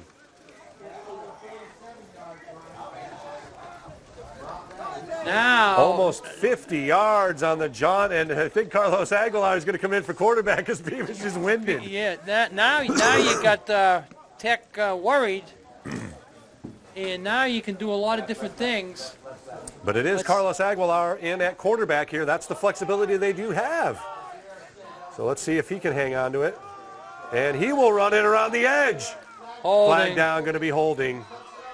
So Aguilar's got a good run, but it's going to come back. There's no way that's a face mask this time. No, they're going to call holding on the wheel, so that's going to make it 1st and 20, bring it back here close to midfield. It's tough when you're blocking right at the corner. You get the official at the perfect angle on you as he's watching the quarterback go by you. You don't get away with that one. Yep. So that'll be 1st down all over again, but it's going to be 1st and 20. So after the big play, the Whalers head backwards again, but still with good field position, going to have to get 20. Going to need another big play here. The Aguilar stays in, so I'm trying to pick up Brock on the sidelines over there. Is he winded or is he hurt? So 1st and 24, Nantucket. Again, Aguilar in at quarterback. And he will gather, and he's going to run it again. Tries to make a cut. Finds a little bit of daylight up the middle. Falls forward for about a 5-yard gain. So that'll bring up 2nd and 15 for Nantucket. Again, they are trying to run through the middle of that, let's call it a marshy area.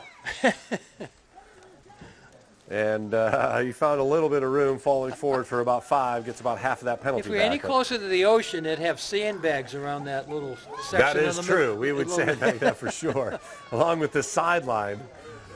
So 2nd and 15 for Nantucket. Aguilar still in at quarterback, so we'll have to see what's going on here. I don't see anybody under the tent there. I don't, so I can't find Beamer, so I don't know where he is. What's going on? Oh, that's a low snap. Aguilar gets to it and runs backwards, unfortunately. So they will call it dead at about the 48-yard line. And that'll bring up 3rd and give him the forward progress anyway. Very long. So a couple of sloppy plays here for Nantucket. And that'll bring up 3rd and long after the 47-yard run from Beamish. That sent him to the sideline as well. Yeah, so Beamish must be hurt because there's no sign of him over there, and Agri is staying in. So 3 wide receivers to the right side. Aguilar looking to the left. He's going to run it. Now throws it back. Got a man Hanlon. Breaks the tackle and out of bounds, but close to 1st down yardage. Let's see where they mark it. They're going to call another flag, illegal man downfield. So too long. Again, it's one of those things where the quarterback hangs on to it longer, and those linemen start getting antsy. Yeah, that's a tough one there. It's a tough That's one a drive killer right there. It's a tough one for the lineman because he's blocking. All of a sudden, the only guy he can block is a linebacker, so he goes looking for the linebacker, and he goes over the line of scrimmage. A real tough call there for the Whalers because they were just. So that erases a 1st down play there on 3rd and 21. And it'll now be 3rd and 26. Quick math on that one. 9:52 to go. So what was a promising drive to start the second half now has gone the wrong way for a few plays in a row. And Beamish is back in there behind center. I see number 1 at center. So good to see him back at least. So he's not injured. That's a and good not sign. Injured. Again, Aguilar tried to do what he could. But a penalty and a sack. And now, what are they? Okay, so maybe they did count it at 10 yards instead of 5? Yeah. We got 5 yards because of bad math. Check. They gave it back to us. Beamish back to pass, looking deep, firing. Got a man. Oh, just off the mark. Back shoulder. Back shoulder there. Yep, that was it. Haig was out there, number 27, but unable to adjust in the weather. So now 4th down and Punting. 26. Again, probably that pooch kick upcoming here for Nantucket as the drive stalls. But they should flip the field here at least. You want to flip the field and get the Bears back. And this Beamish taking a couple steps back, and he will kick it. Takes a Nantucket bounce and will die down at the 20-yard line. So wise move, punting, Yeah, and flipping the field. I like the punt. Yep. I'm a fan of the punt. So that makes how much time off the clock? Not too much. So Nantucket gets another stop here. They'll keep the win. It's important to try to get a score in this quarter for the Whalers. Yeah, 9:46 left here in the third quarter, as the Whalers unable to capitalize on the opening drive and the big play. The Beamish 47-yard run. He had to go out for a few plays. Not sure what happened there. But it will be 1st and 10 for the Bears. Their first possession of the second half, starting at their own 20-yard line. See if maybe the Whalers can come up with some defensive magic here. Yeah, they need some magic, some luck right now. They forced 2 turnovers in the first half. Here's a run up the middle. Oh, Cabrera filling the hole nicely. No gain. Good job there by the big guy. Captain of that defensive squad says, Mr. Blocker, and no, sir, to the running back. Denied at the line of scrimmage. 2nd and 10.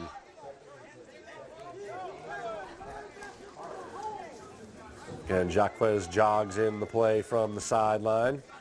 He has played solid again. Just horrible conditions out there, although the rain has lightened up a little bit. Lightened up, the sky is lightened up too. You know, it's misty to say the least. But still plenty of wind to contend with in Jacquez's face. And a mishandled snap, fumble down. Whalers seem to jump on it. And they've got it. Cabrera seems to think so. So do the Stripes. Whalers with a turnover. That's it. You got to put one in here now. You just can't keep getting these chances and letting them go by. He never stops coaching, folks. Immediately turns to what needs to put happen, it baby. into the end zone. That's the only thing you got to do right now is put it into the end zone. The third turnover caused by Nantucket. They've had 2 themselves, but the best starting field position by far. 1st and 10 at the Bears' 17-yard line. Whalers down 6-0. Nobody all the way outside. They go inside of that. Pass is caught. So they get some yardage all the way down to about the 11 or 12-yard line. Yeah, they pull him back, but he's going to get the where he caught it, which is probably the 12.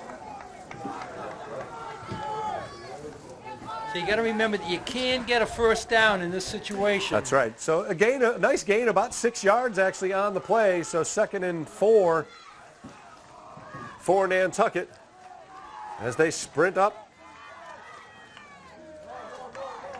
Beamish awaits the snap. He's back to pass once again. Rolls to his left, and he's got the corner if he wants it. Touchdown! Touchdown to Aguilar!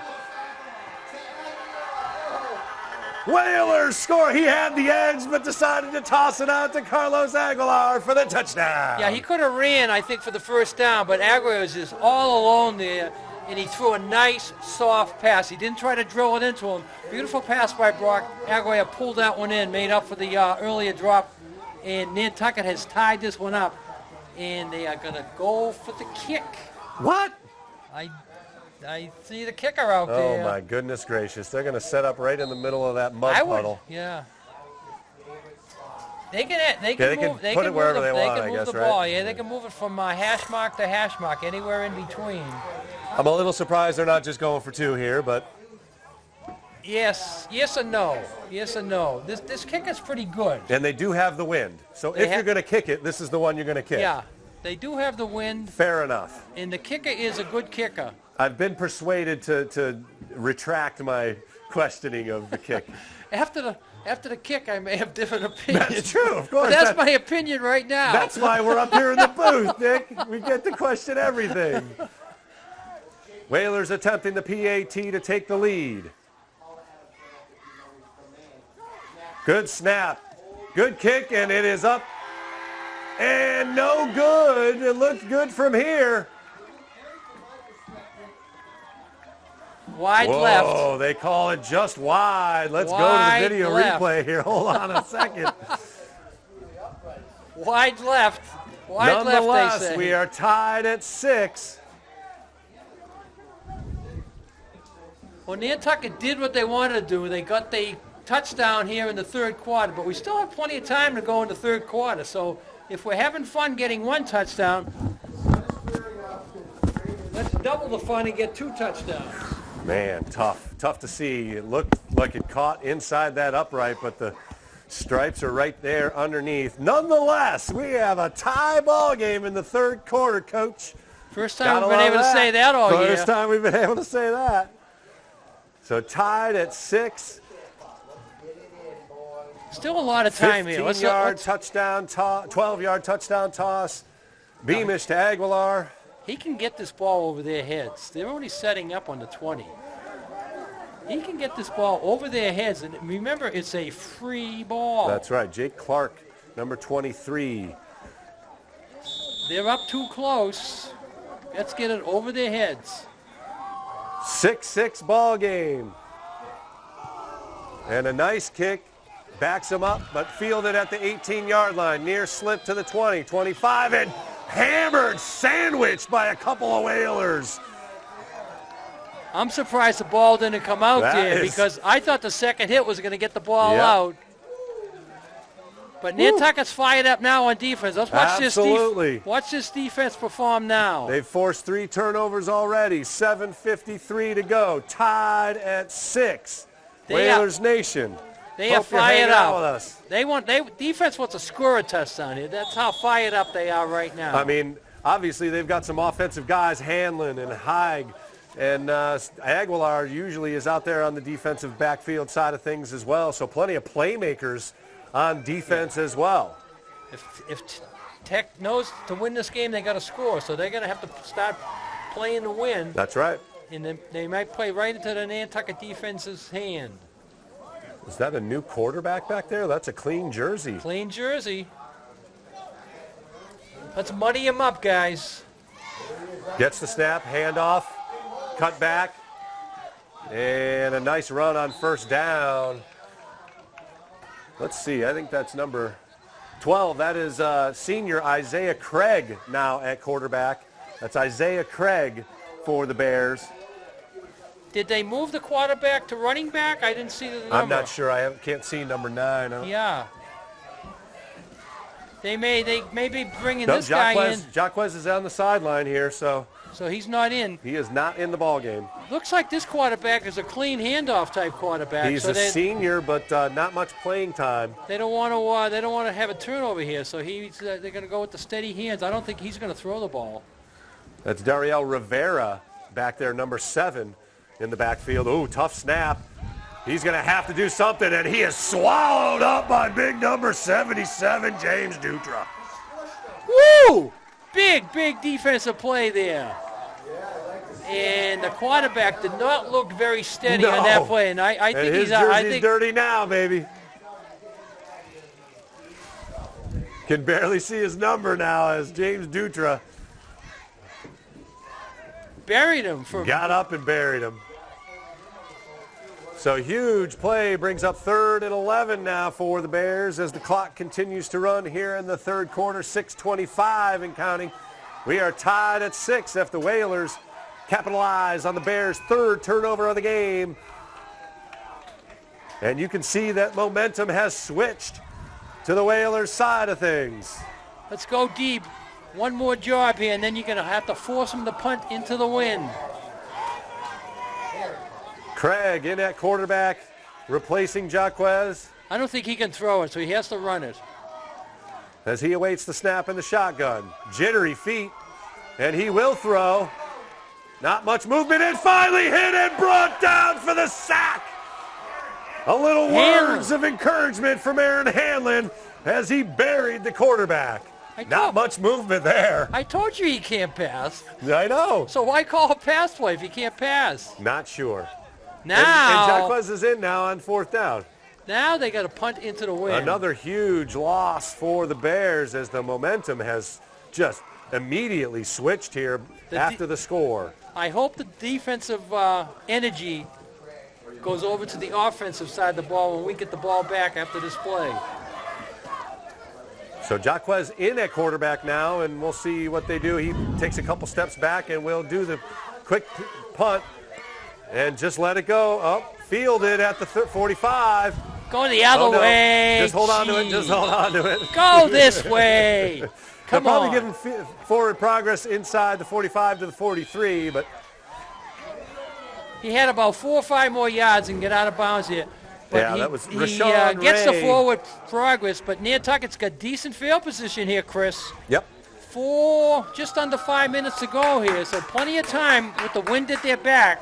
Rashawn Ray on the catch there, and just a sophomore, so looking to make a play. Maybe should have just done the smart thing and get out of bounds, as Coach said. So 1st and 10, Beamish with Cabrera in the backfield with him.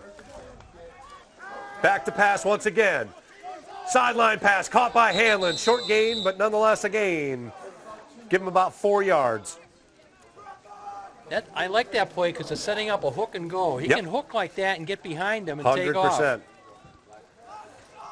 Whalers take the 4 yards as well. 2nd and 6. Clock stopped on the, continues to run on the, despite the out of bounds, so 4:35 and counting.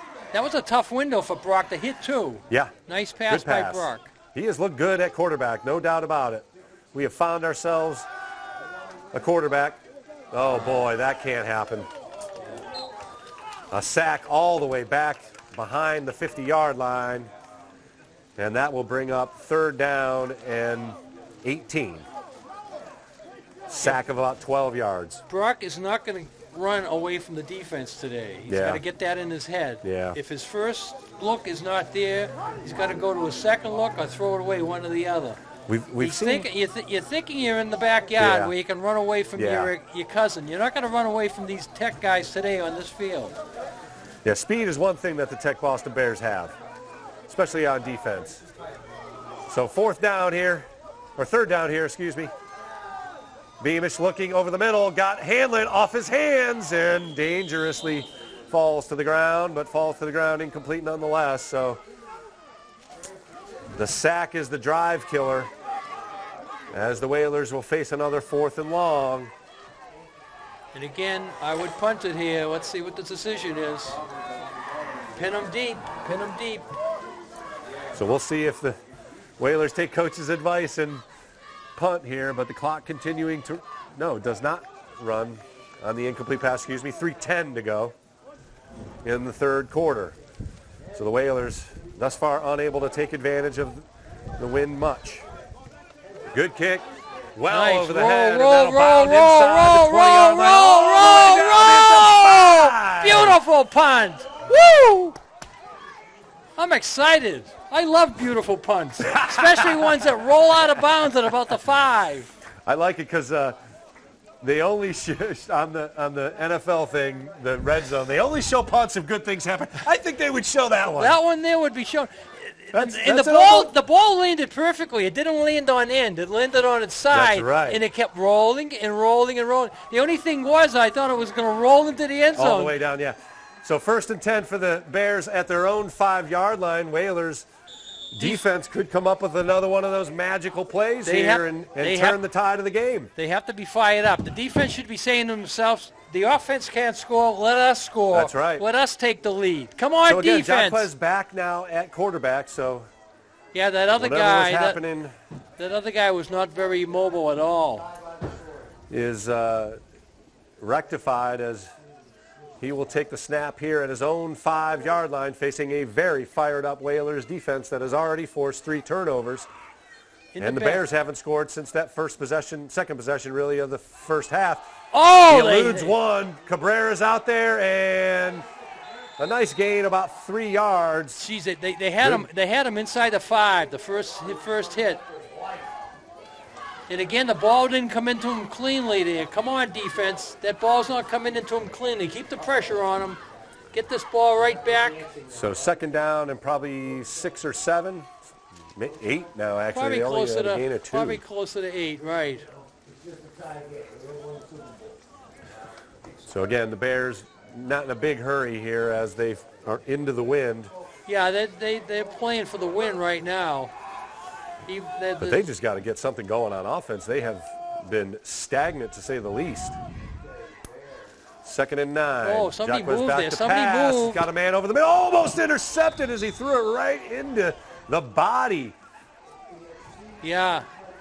of the Whalers defender there. So that'll bring up 3rd and long here as the clock stops. So they got to punt it or do something with it here on 4th down, still with the wind in their face. Yeah, they got to force this punt, so they make them punt into the wind.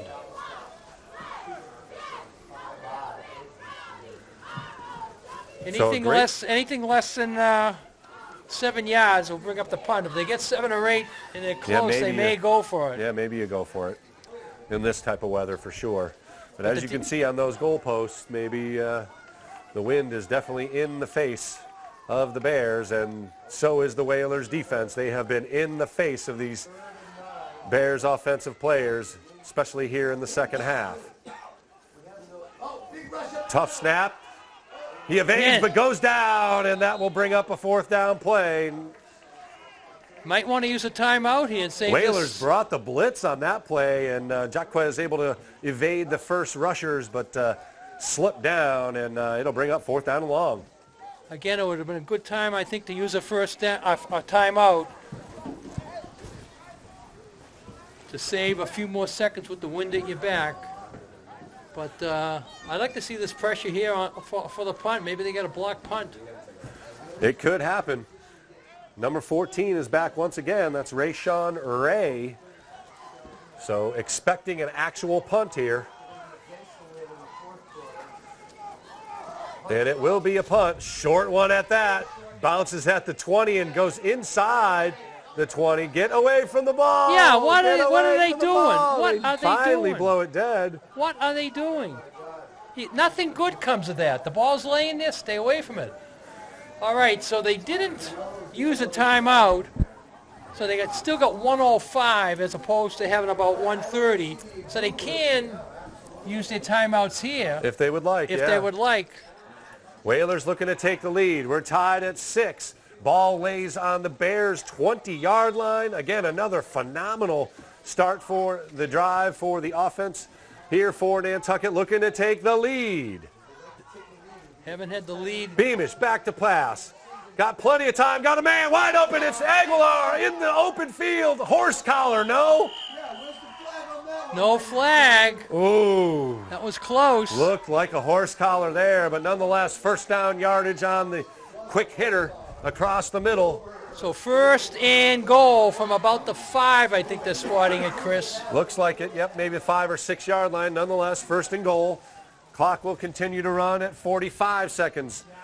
Now the wind doesn't matter now in this part of the field, That's whether true. they switch or not. But it'd be nice to get it here so you kick off with the wind at your back.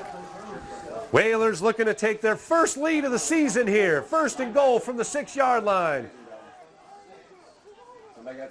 Beamish hands it off to Cabrera. He's got a hole. Plugs forward. Touchdown, the Whalers! Woo! No flags.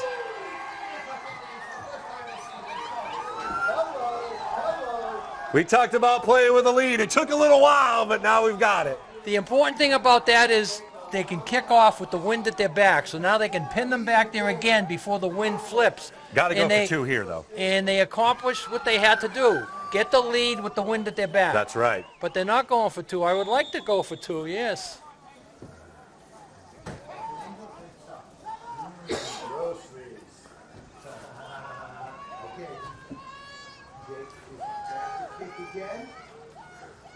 PAT attempt, bad snap, gonna fire it. He's got the angle, throws it, caught. 2-point conversion the hard way. Woo! Flags all over the place. Another illegal man downfield, but Coach Machado's got to be happy though. They got the 2-point off the missed snap.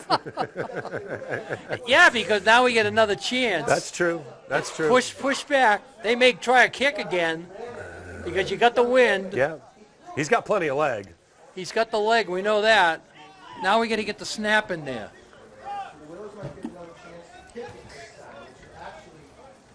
Now you got to kick it. So 19 seconds to go here in the third quarter. The Whalers have scored twice in the quarter to take the lead, 12-6. Cabrera All right. Plunging in from 5 yards, and Aguilar with... He's in the that zone. was a jump. Yes, sir. Yes. Half Get the those distance to the yards goal right back. line. Again, so now do you go for 2 here? Or? Well, let's see where they spotted. Is it half the distance or is it 5 yards? Yeah, because it was 5 yards for us on the penalty back.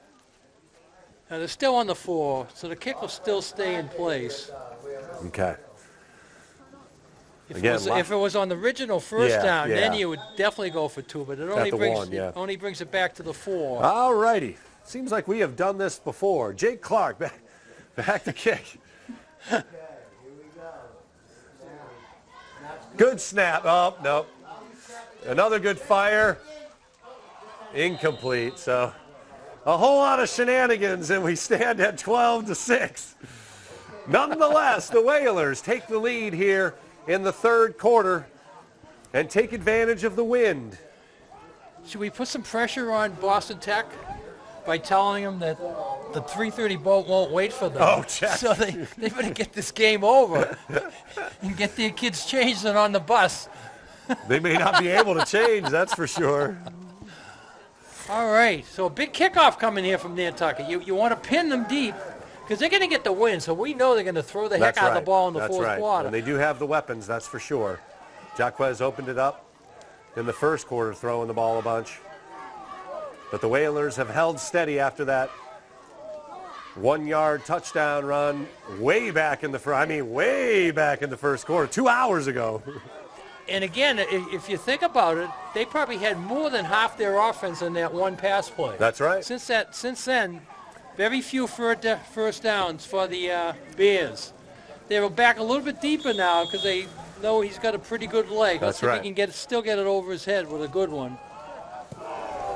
Good kick, end over end, fielded and dropped at the 20-yard line. Still picking up, still loose. Whalers, jump on it. They got the ball.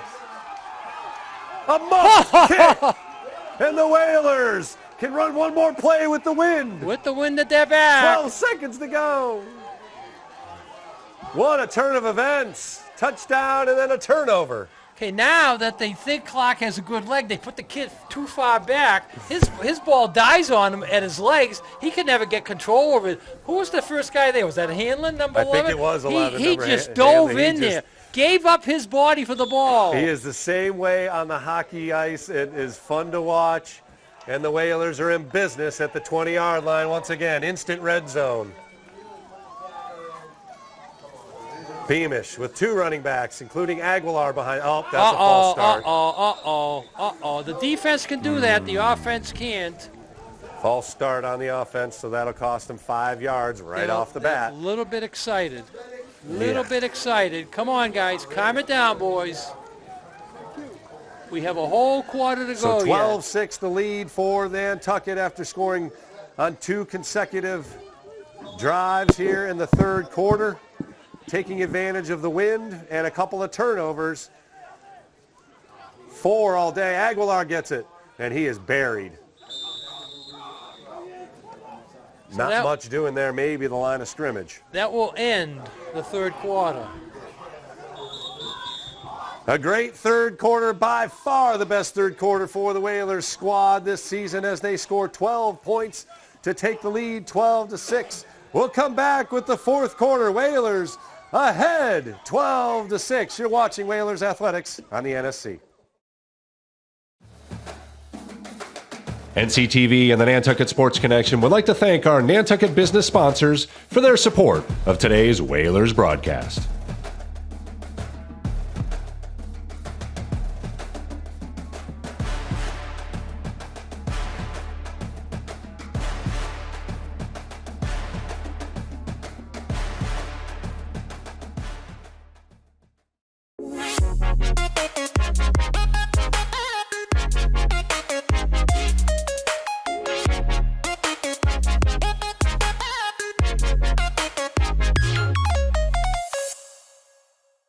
Support for the Nantucket Sports Connection comes from Merrick O'Connell, attorney at law, providing legal services to Massachusetts residents for over a century. Learn more at merrickoconnell.com. got it!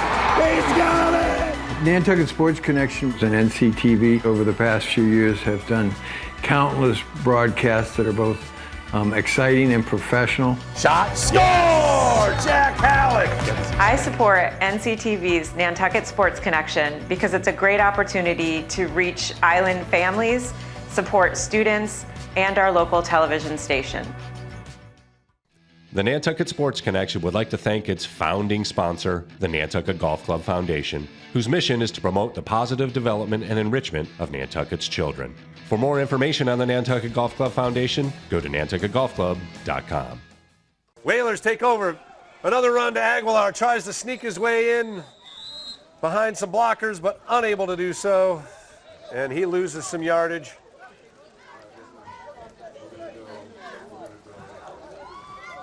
Big number 75, Kai Carter, in there for the Bears. So now it's 3rd and about 20 for Nantucket. So despite all that momentum, the offense still sputtering here. Yeah. And now playing into the wind, so the passing game going to be less effective just on the weather. And a field goal is going to be tougher to make. Yeah. A field goal is just as good as a touchdown Beamish now. looking. Spins out of it. He's got the corner momentarily and then gobbled up as the Bears defense recovers to force a 4th and long. Maybe got to the line of scrimmage there again at the 30-yard line. I mean, you might as well go for it here, right?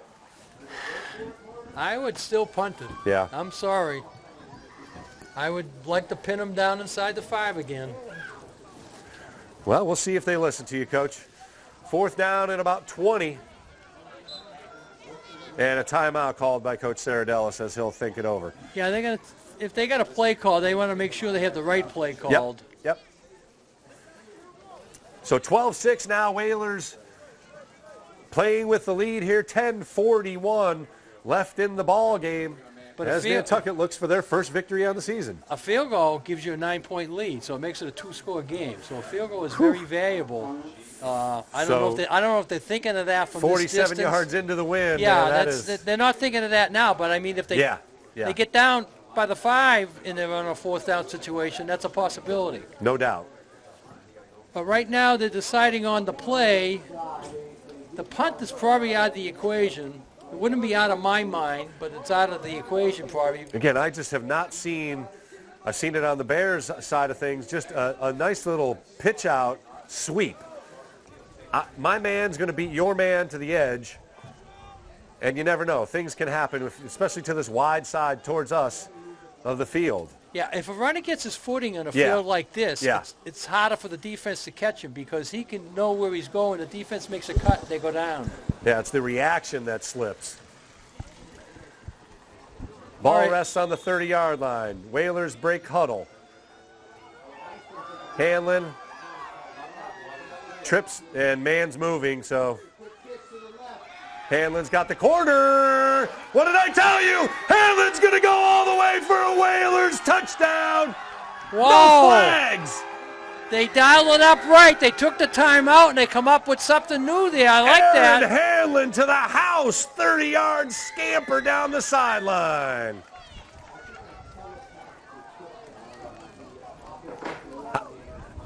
Man, I'll tell you what, it looked like 2 players were moving there, but nobody forward. So the Whalers go up 18-6. But the officials are on that 3:30 boat, too, so they don't want to miss it. 10:29 to play, and we're going to try another extra point. Why not?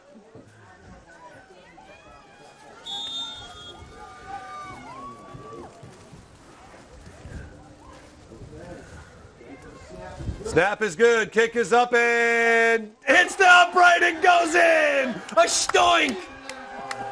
No, a doink. They call it a stoink. A stoink. I call it a doink. Yeah. You say stoink, I say doink. Either way, it's an extra point, baby.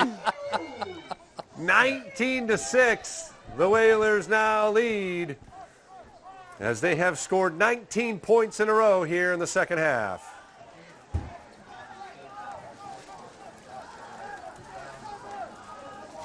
So now you might play a little game here. onside kick. Maybe not so much an onside kick, but I wouldn't mind a pooch kick. Yeah. And in my mind, a pooch kick is like a 10 or 12-yard kick. You get it over that 10-yard level, and you get the ball bouncing around in there. Get it up nice and high. And get some guys that normally don't field the ball, perhaps. Right.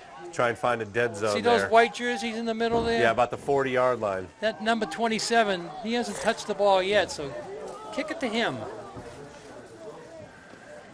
Nonetheless, the most important part, 19-6, Whalers with the lead. And the defense is really fired up. They're going to come out here. And a couple of players coming on late here for Nantucket. Not sure what's going on, but finally got it all squared away. 2, 4, 5, 2, 4, 5. 11 and 11. There we go.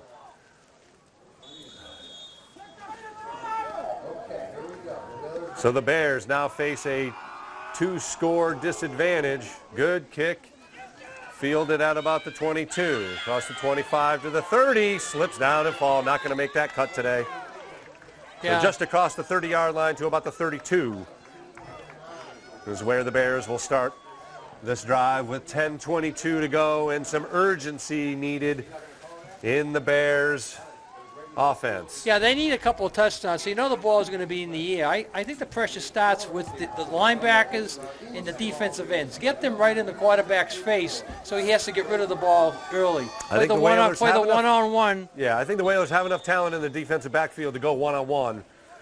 So they don't have to take any chances, per se, with linebackers. They're blitzing, but I would get some pressure on that quarterback, get another forced fumble. So the Bears break the huddle with a single running back in the backfield. Jacquez awaits the snap. Run up the middle and not much doing, still churning his feet. And finally brought down after about a 4-yard gain. Pretty good run there up the middle. I was surprised on that call, but keeping them honest, right? Keeping them honest. Trying to outthink them at this point in the game. That's what coaches do, trying to outthink the guy across the field from them. And if you can outthink them, you can sneak a play in there. Nantucket did that on that last session. They really had Tech fooled. I mean, it wasn't a sweep, but it was certainly something to the edge. I'm going to take a half a credit point for that one. So stay tuned as we get closer to the end of the game. Of course, we will have Coach's 3 stars and our player of the game. Once again, thanks for joining us here on the NSC. Happy to be bringing you a rainy, soggy Vito Capizzo Stadium where the Whalers hold a 19-6 lead. This is the most points they've scored this season as well. They've matched their points. They had 19 snap, coming into the is hammered behind the line. Another sack. Woo, big time sack there. That's what you got to do. Put Brian the pressure. Coelho bringing the wood from the edge. Yeah, that's what you got to do. The quarterback's going to be looking deep, so if you're coming, you're going to get to him. 3rd down and long, 16 to 17. The rain has begun once again. Why not? Who cares? Bring it on now, baby.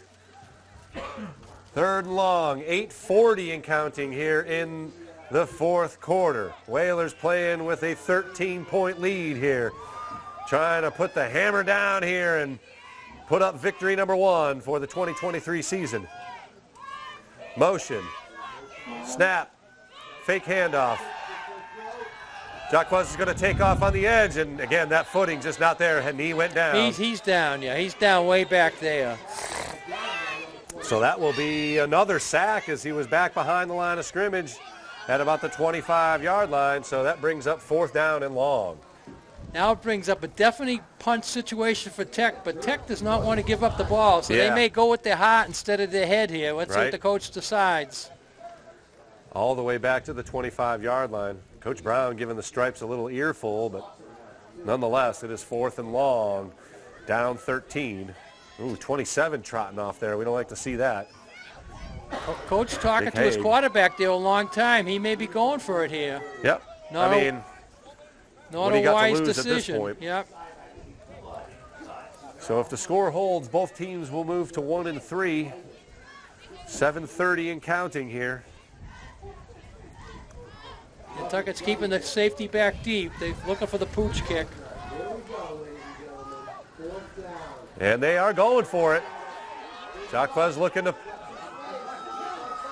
throws it to nobody, and that'll be a turnover on downs as, again, big number 99 providing the pressure. Jake JJ's in there, yeah. So a score here, and it's all she wrote. Nantucket with the 2-score lead here, given excellent field position. They have played in the Bears side of the field for most of the second half here. And they have put the pressure on the Bears defense quite a bit here. They have been on the field for a long time. Yeah, the Nantucket defense stepped up today, and the offense has taken benefit of it. 7:08 to play in the fourth. Beamish hands off to Aguilar, who tries to weave his way and falls forward for a couple. And now you want to just keep the clock moving, right? Exactly. Clock is your friend here if you are a Whalers player. So Nantucket heads on the road next week. DY lost their first yesterday. They're 3-1. Yep, to Barnstable. But DY also beat was it Mashpee earlier in the season? Yep. So it'll be another stiff test on the road. Ball is loose.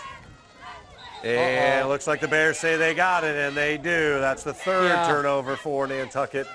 Just what you didn't want to do is give them the ball back that soon. You got hope for the Bears now as they get the ball back down 2 scores. 7 turnovers now in the game, 4 by the Bears, 3 by Nantucket. The biggest being that fumble on the 1-yard line. You keeping track on your fingers? Is that how I am, right? yeah. No, up here, it's steel cage up top. I'm waiting for you to take your shoe off when you get the double digits. There. We're almost there. So 1st and 10 for the Bears after the Whalers turn it over. They are on their own 25-yard line. 6:35 left in the game. I mean, it is score or die here for the Bears. They've got to punch one in here. Fumble on the ground, and Jacquez able to get back on it. But a big loss. There goes another sack. Haven't been keeping track of the sacks, but I bet the sacks are in double digits here today. Well, I think one of your 3 stars might be the whole defensive squad today. That's a good possibility. So 2nd and about 17, maybe 18, call it. On the mishandled snap, clock continues to run. We're under 6 minutes to play here at Vito Capizzo Stadium. Whalers holding a 19-6 lead.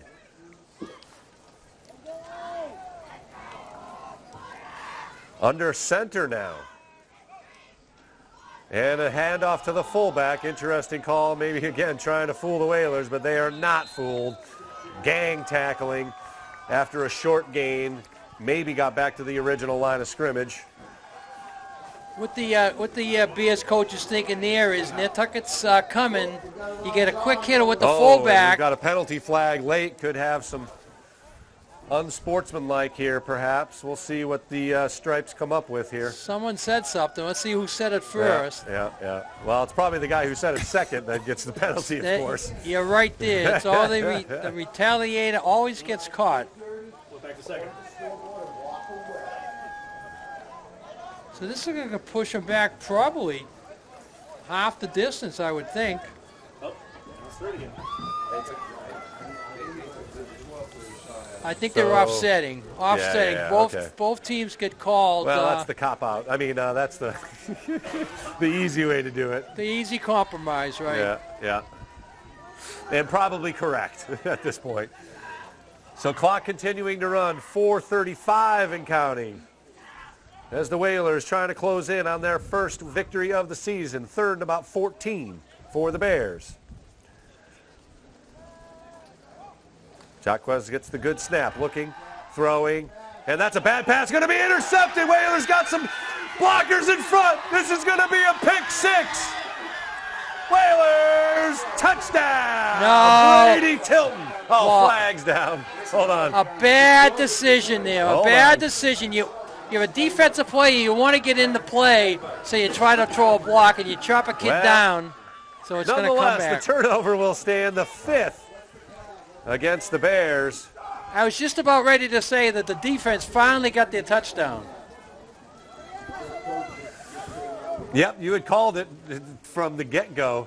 As soon as we started the second half, I mean, you were calling for the defensive touchdown. But nonetheless, the 5th turnover, it will be 1st and 10 for Nantucket in phenomenal field position. I'm glad it was called back because I think I got so excited that instead of getting tilt and running into the end zone, they got the back of my head looking at it.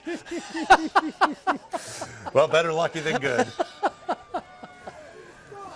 So with 4:07 to go, it'll be 1st and 10 for the Whalers once again inside Bears territory. Call it the 22-yard line. Looking to put the clamps on this victory. So it's a Nantucket ball here. They're going to go over there. Maybe a timeout called by someone. We'll take a timeout here as well on the NSC. The Whalers hold a 19-6 lead. Closing moments of the 4th quarter, 4:07 to go. Come on back, Whalers Nation. We're going to do some celebrating tonight. Whalers up 19-6. Support for the Nantucket Sports Connection comes from Merrick O'Connell, attorney at law, providing legal services to Massachusetts residents for over a century. Learn more at merrickoconnell.com.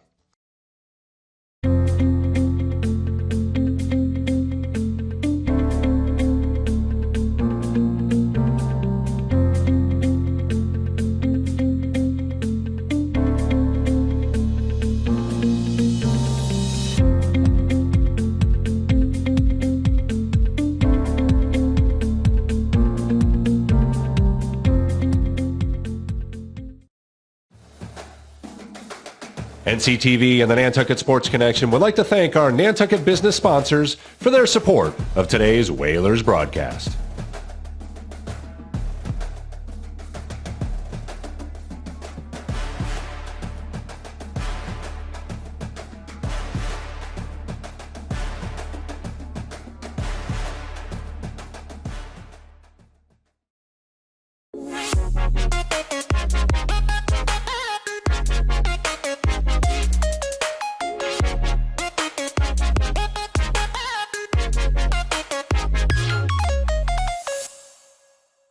Back at Vito Capizzo Stadium, the Whalers take over 1st and 10 inside the Bears territory at the 22. It's Beamish just plugging ahead, looking to use some clock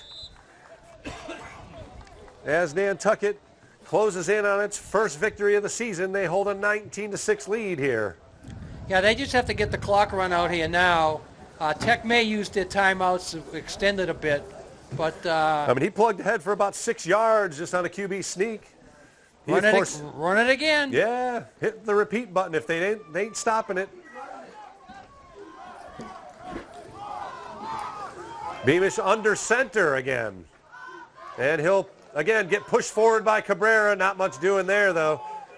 Still going, though, still going. That's close to 1st down yardage. We're going to have to call this the Nantucket football/rugby team. Right. They do get a 1st down on that ugliness. So not only do they get the clock continuing to run, now down to 3:10. It's a 1st and 10. Just outside the 10-yard line. Again, this Bears defense has been on the field an awfully long time. Beamish gets the snap and will just kind of you're not going to get any fumbles in that play. Nope. That's great play call. As long as the snap is safe.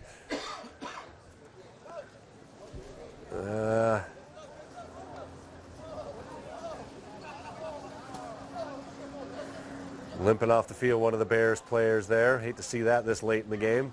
Down to 2:30 and counting here in the game. Whalers again, 19-6 lead.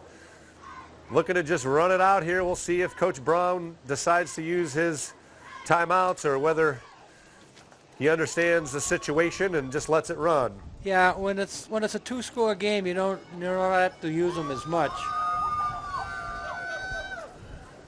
So the Whalers with a phenomenal comeback here in the second half. I think after this play, we'll have to give your 3 stars there, Dick. I'm ready when you are. Beamish. Oh, a little more adventure on that snap. All right, Dick, what do you got for your 3 stars today? All right, my 3 stars today. my number 3 star. My number 3 star is going to Brock Beamish. I thought he kept his head in the game, came about, did some good things. My number 2 star is going to Aaron Hanlon. Yes, sir. Aaron had a great game today. Including a 30-yard touchdown run to seal it. And I took you up on the other one, although I was thinking about it. My number 1 star goes to the Nantucket Whaler defense today. I love it. I love it. They did the job today. They came to play. They gave up that one play, and I'll go on record that more than half the yards Tech got today was on that one pass play, second play of the game. Second play of the game. So the Whalers defense stood out today, to say the least. I mean, basically pitching a shutout. They gave up 1 yard for the touchdown. Hey, what was my prediction for the final score of this game? Ooh, I forget your number. 13-8. 13-8 was the prediction. Well, I like that you were slightly incorrect. You scored more than 13 points, but nonetheless, a Whalers victory. Herman's prognostication comes true, baby. Now, I love it when you're right, Coach. I love it when you're right. What was my second prediction? 2-0. That the Whalers are going to go 4-4. 4-4. So we're on track. On their way. On our way to 4-4. They face a stiff test in DY. We'll have to see what the outcome of that one is. You know, but they do finish up nicely. You know the only way you can win 4 games? Win the first. You got it, buddy. Win the first. Here's Hanlon on a pitch. The first pitch is when the game is already over. But nonetheless, we'll take it. And they are using timeouts, just for the record. Just for the record, he's not going to take any on the bus with him. But I like that. It makes the kids think that there's no quit. You use them up. You use them up. Can't take them home. You can't take them on the boat with you, no. That is going to be a long ride home for the Tech Boston Academy kids, no doubt about that. Do you think they'll use the Nantucket tradition of throwing a penny as they go by Brant Point? I don't think so. I think they are happy just to keep their pennies and not come back here. Their first trip out to Nantucket, unsuccessful to say, here's a field goal attempt. I love it, 30-yarder.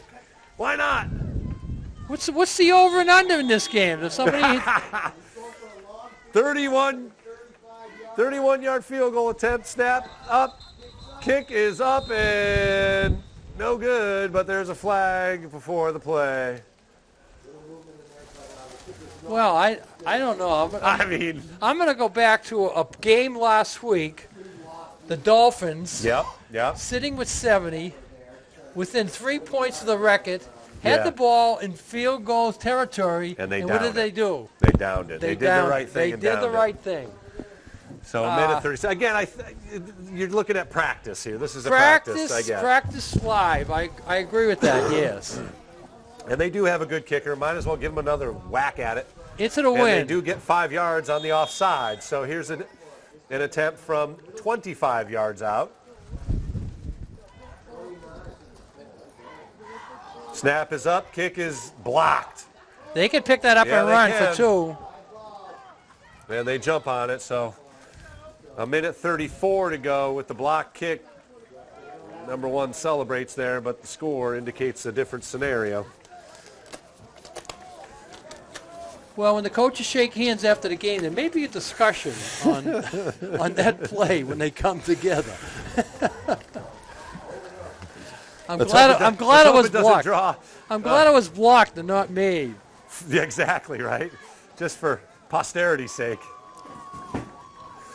All right. Earlier, I was looking at the flag, and I'm saying the wind is dying down, but it has not died down. It's picking up. And the rain is definitely steady once again. But not much time to go here. Minute 34 left in the game. Whalers holding a 19-6 lead. And the Coach Herman's star of the game is on the field. The whole defensive squad for Nantucket. Get one more great play, defense. Try and get some magic here deep in their own territory, 1st and 10 from the 9-yard line, which is where the block kick laid to rest. Been a tough road for the offense for the Bears. And here's a design run to the edge. And he's got some room, finally drawn out to the edge of the sideline, but a decent gain. I don't know where that play's been. Should have been there from the get-go. Not a bad pickup, right. But not much time left as the Clock continues to run, and Coach Brown had already used up a couple of his timeouts at least. I think he's actually out of timeouts, but a minute to go here as the Whalers will move to 1-3. And yeah, that gets the monkey off the back. Yep. Today's a big win, and now they look and they see that, Boston Tech is in the same caliber as a St. John Paul. Yep. They got them on the road in a couple of weeks. A Monomoy, Yep. the Vineyard. DY is the only real tough one on the schedule. That's why I think they can go the 4-4. I am going to agree with you now, of course, after the fact. 4-4 is well within reach, and love to bring the cup back here. Fumble behind the line, and almost a safety as the ball went all the way back inside the 5-yard line. Again, that will probably be the last play of the game here, folks, unless Coach Brown decides to do something. No, he's crazy. not going to run another play. So teams will move to the 50-yard line as the Whalers have brought home their first victory here in front of a huge crowd at Vito Capizzo Stadium. 1, 2, 3, 4, 17 left. I won't need my toes for that many. 17 people left over there. The Hardy 17. But that's all right. We had a bunch of people watching online and on NCTV. Happy to have you here, and happy the Whalers are bringing home a victory here this afternoon. As always, we thank our incredible business sponsors, and it goes without saying that our founding sponsor, the Nantucket Golf Club Foundation, many thanks to them for making this entire year really possible here with our partnership now with NCTV. So many thanks to them. Of course, thanks to Charles, our technician, our magician behind the scenes, and our newest member, Kevin Serrano, behind the camera. Did a great job under very interesting conditions, to say the least. Coach Herman, always a pleasure hanging out with you, sir. You did a phenomenal job. We thank Kevin, and we thank Charles for the behind-the-scene work today. We couldn't have done it without them. And the boys will go mud jumping as they celebrate their first victory of the year, 19-6. Aaron Hanlon with a touchdown, Carlos Aguilar with a touchdown, and Angel Cabrera bounced one in from 5 yards out for the Nantucket scores. Again, the first score for the Bears way back in the first quarter. On a 1-yard dive. You take away that one play or that one fumble down there, and we have our shutout. But that's Nantucket defense can build on that. Now they want to look for a shutout down the road. So the defense stepped up today big time, forcing 4 turnovers, and the Whalers capitalized on a couple of those certainly. As Coach Herman noted, they will be off-island DY. Are you going to the DY game? As of now, no. Okay. I may be going Stranger to the things have happened, though, Stranger things have happened. I've been working. I'm the only guy that's worked 4 weeks in a row here. So Whoa, I need a week. I need a week off. Your voice needs a little bit to recover. I need a week off next week. Work on the R's, buddy. Well, we'll be back at it with the game here against who? Who do we have?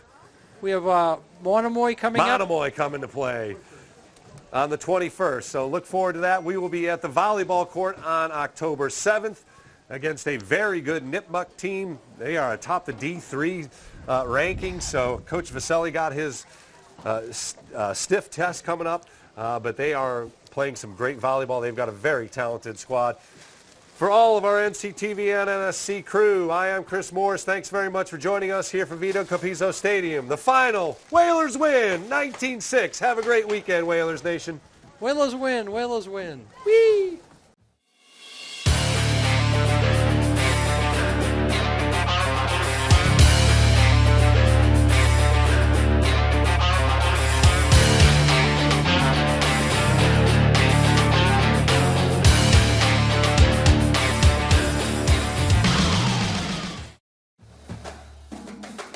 NCTV and the Nantucket Sports Connection would like to thank our Nantucket business sponsors for their support of today's Whalers broadcast.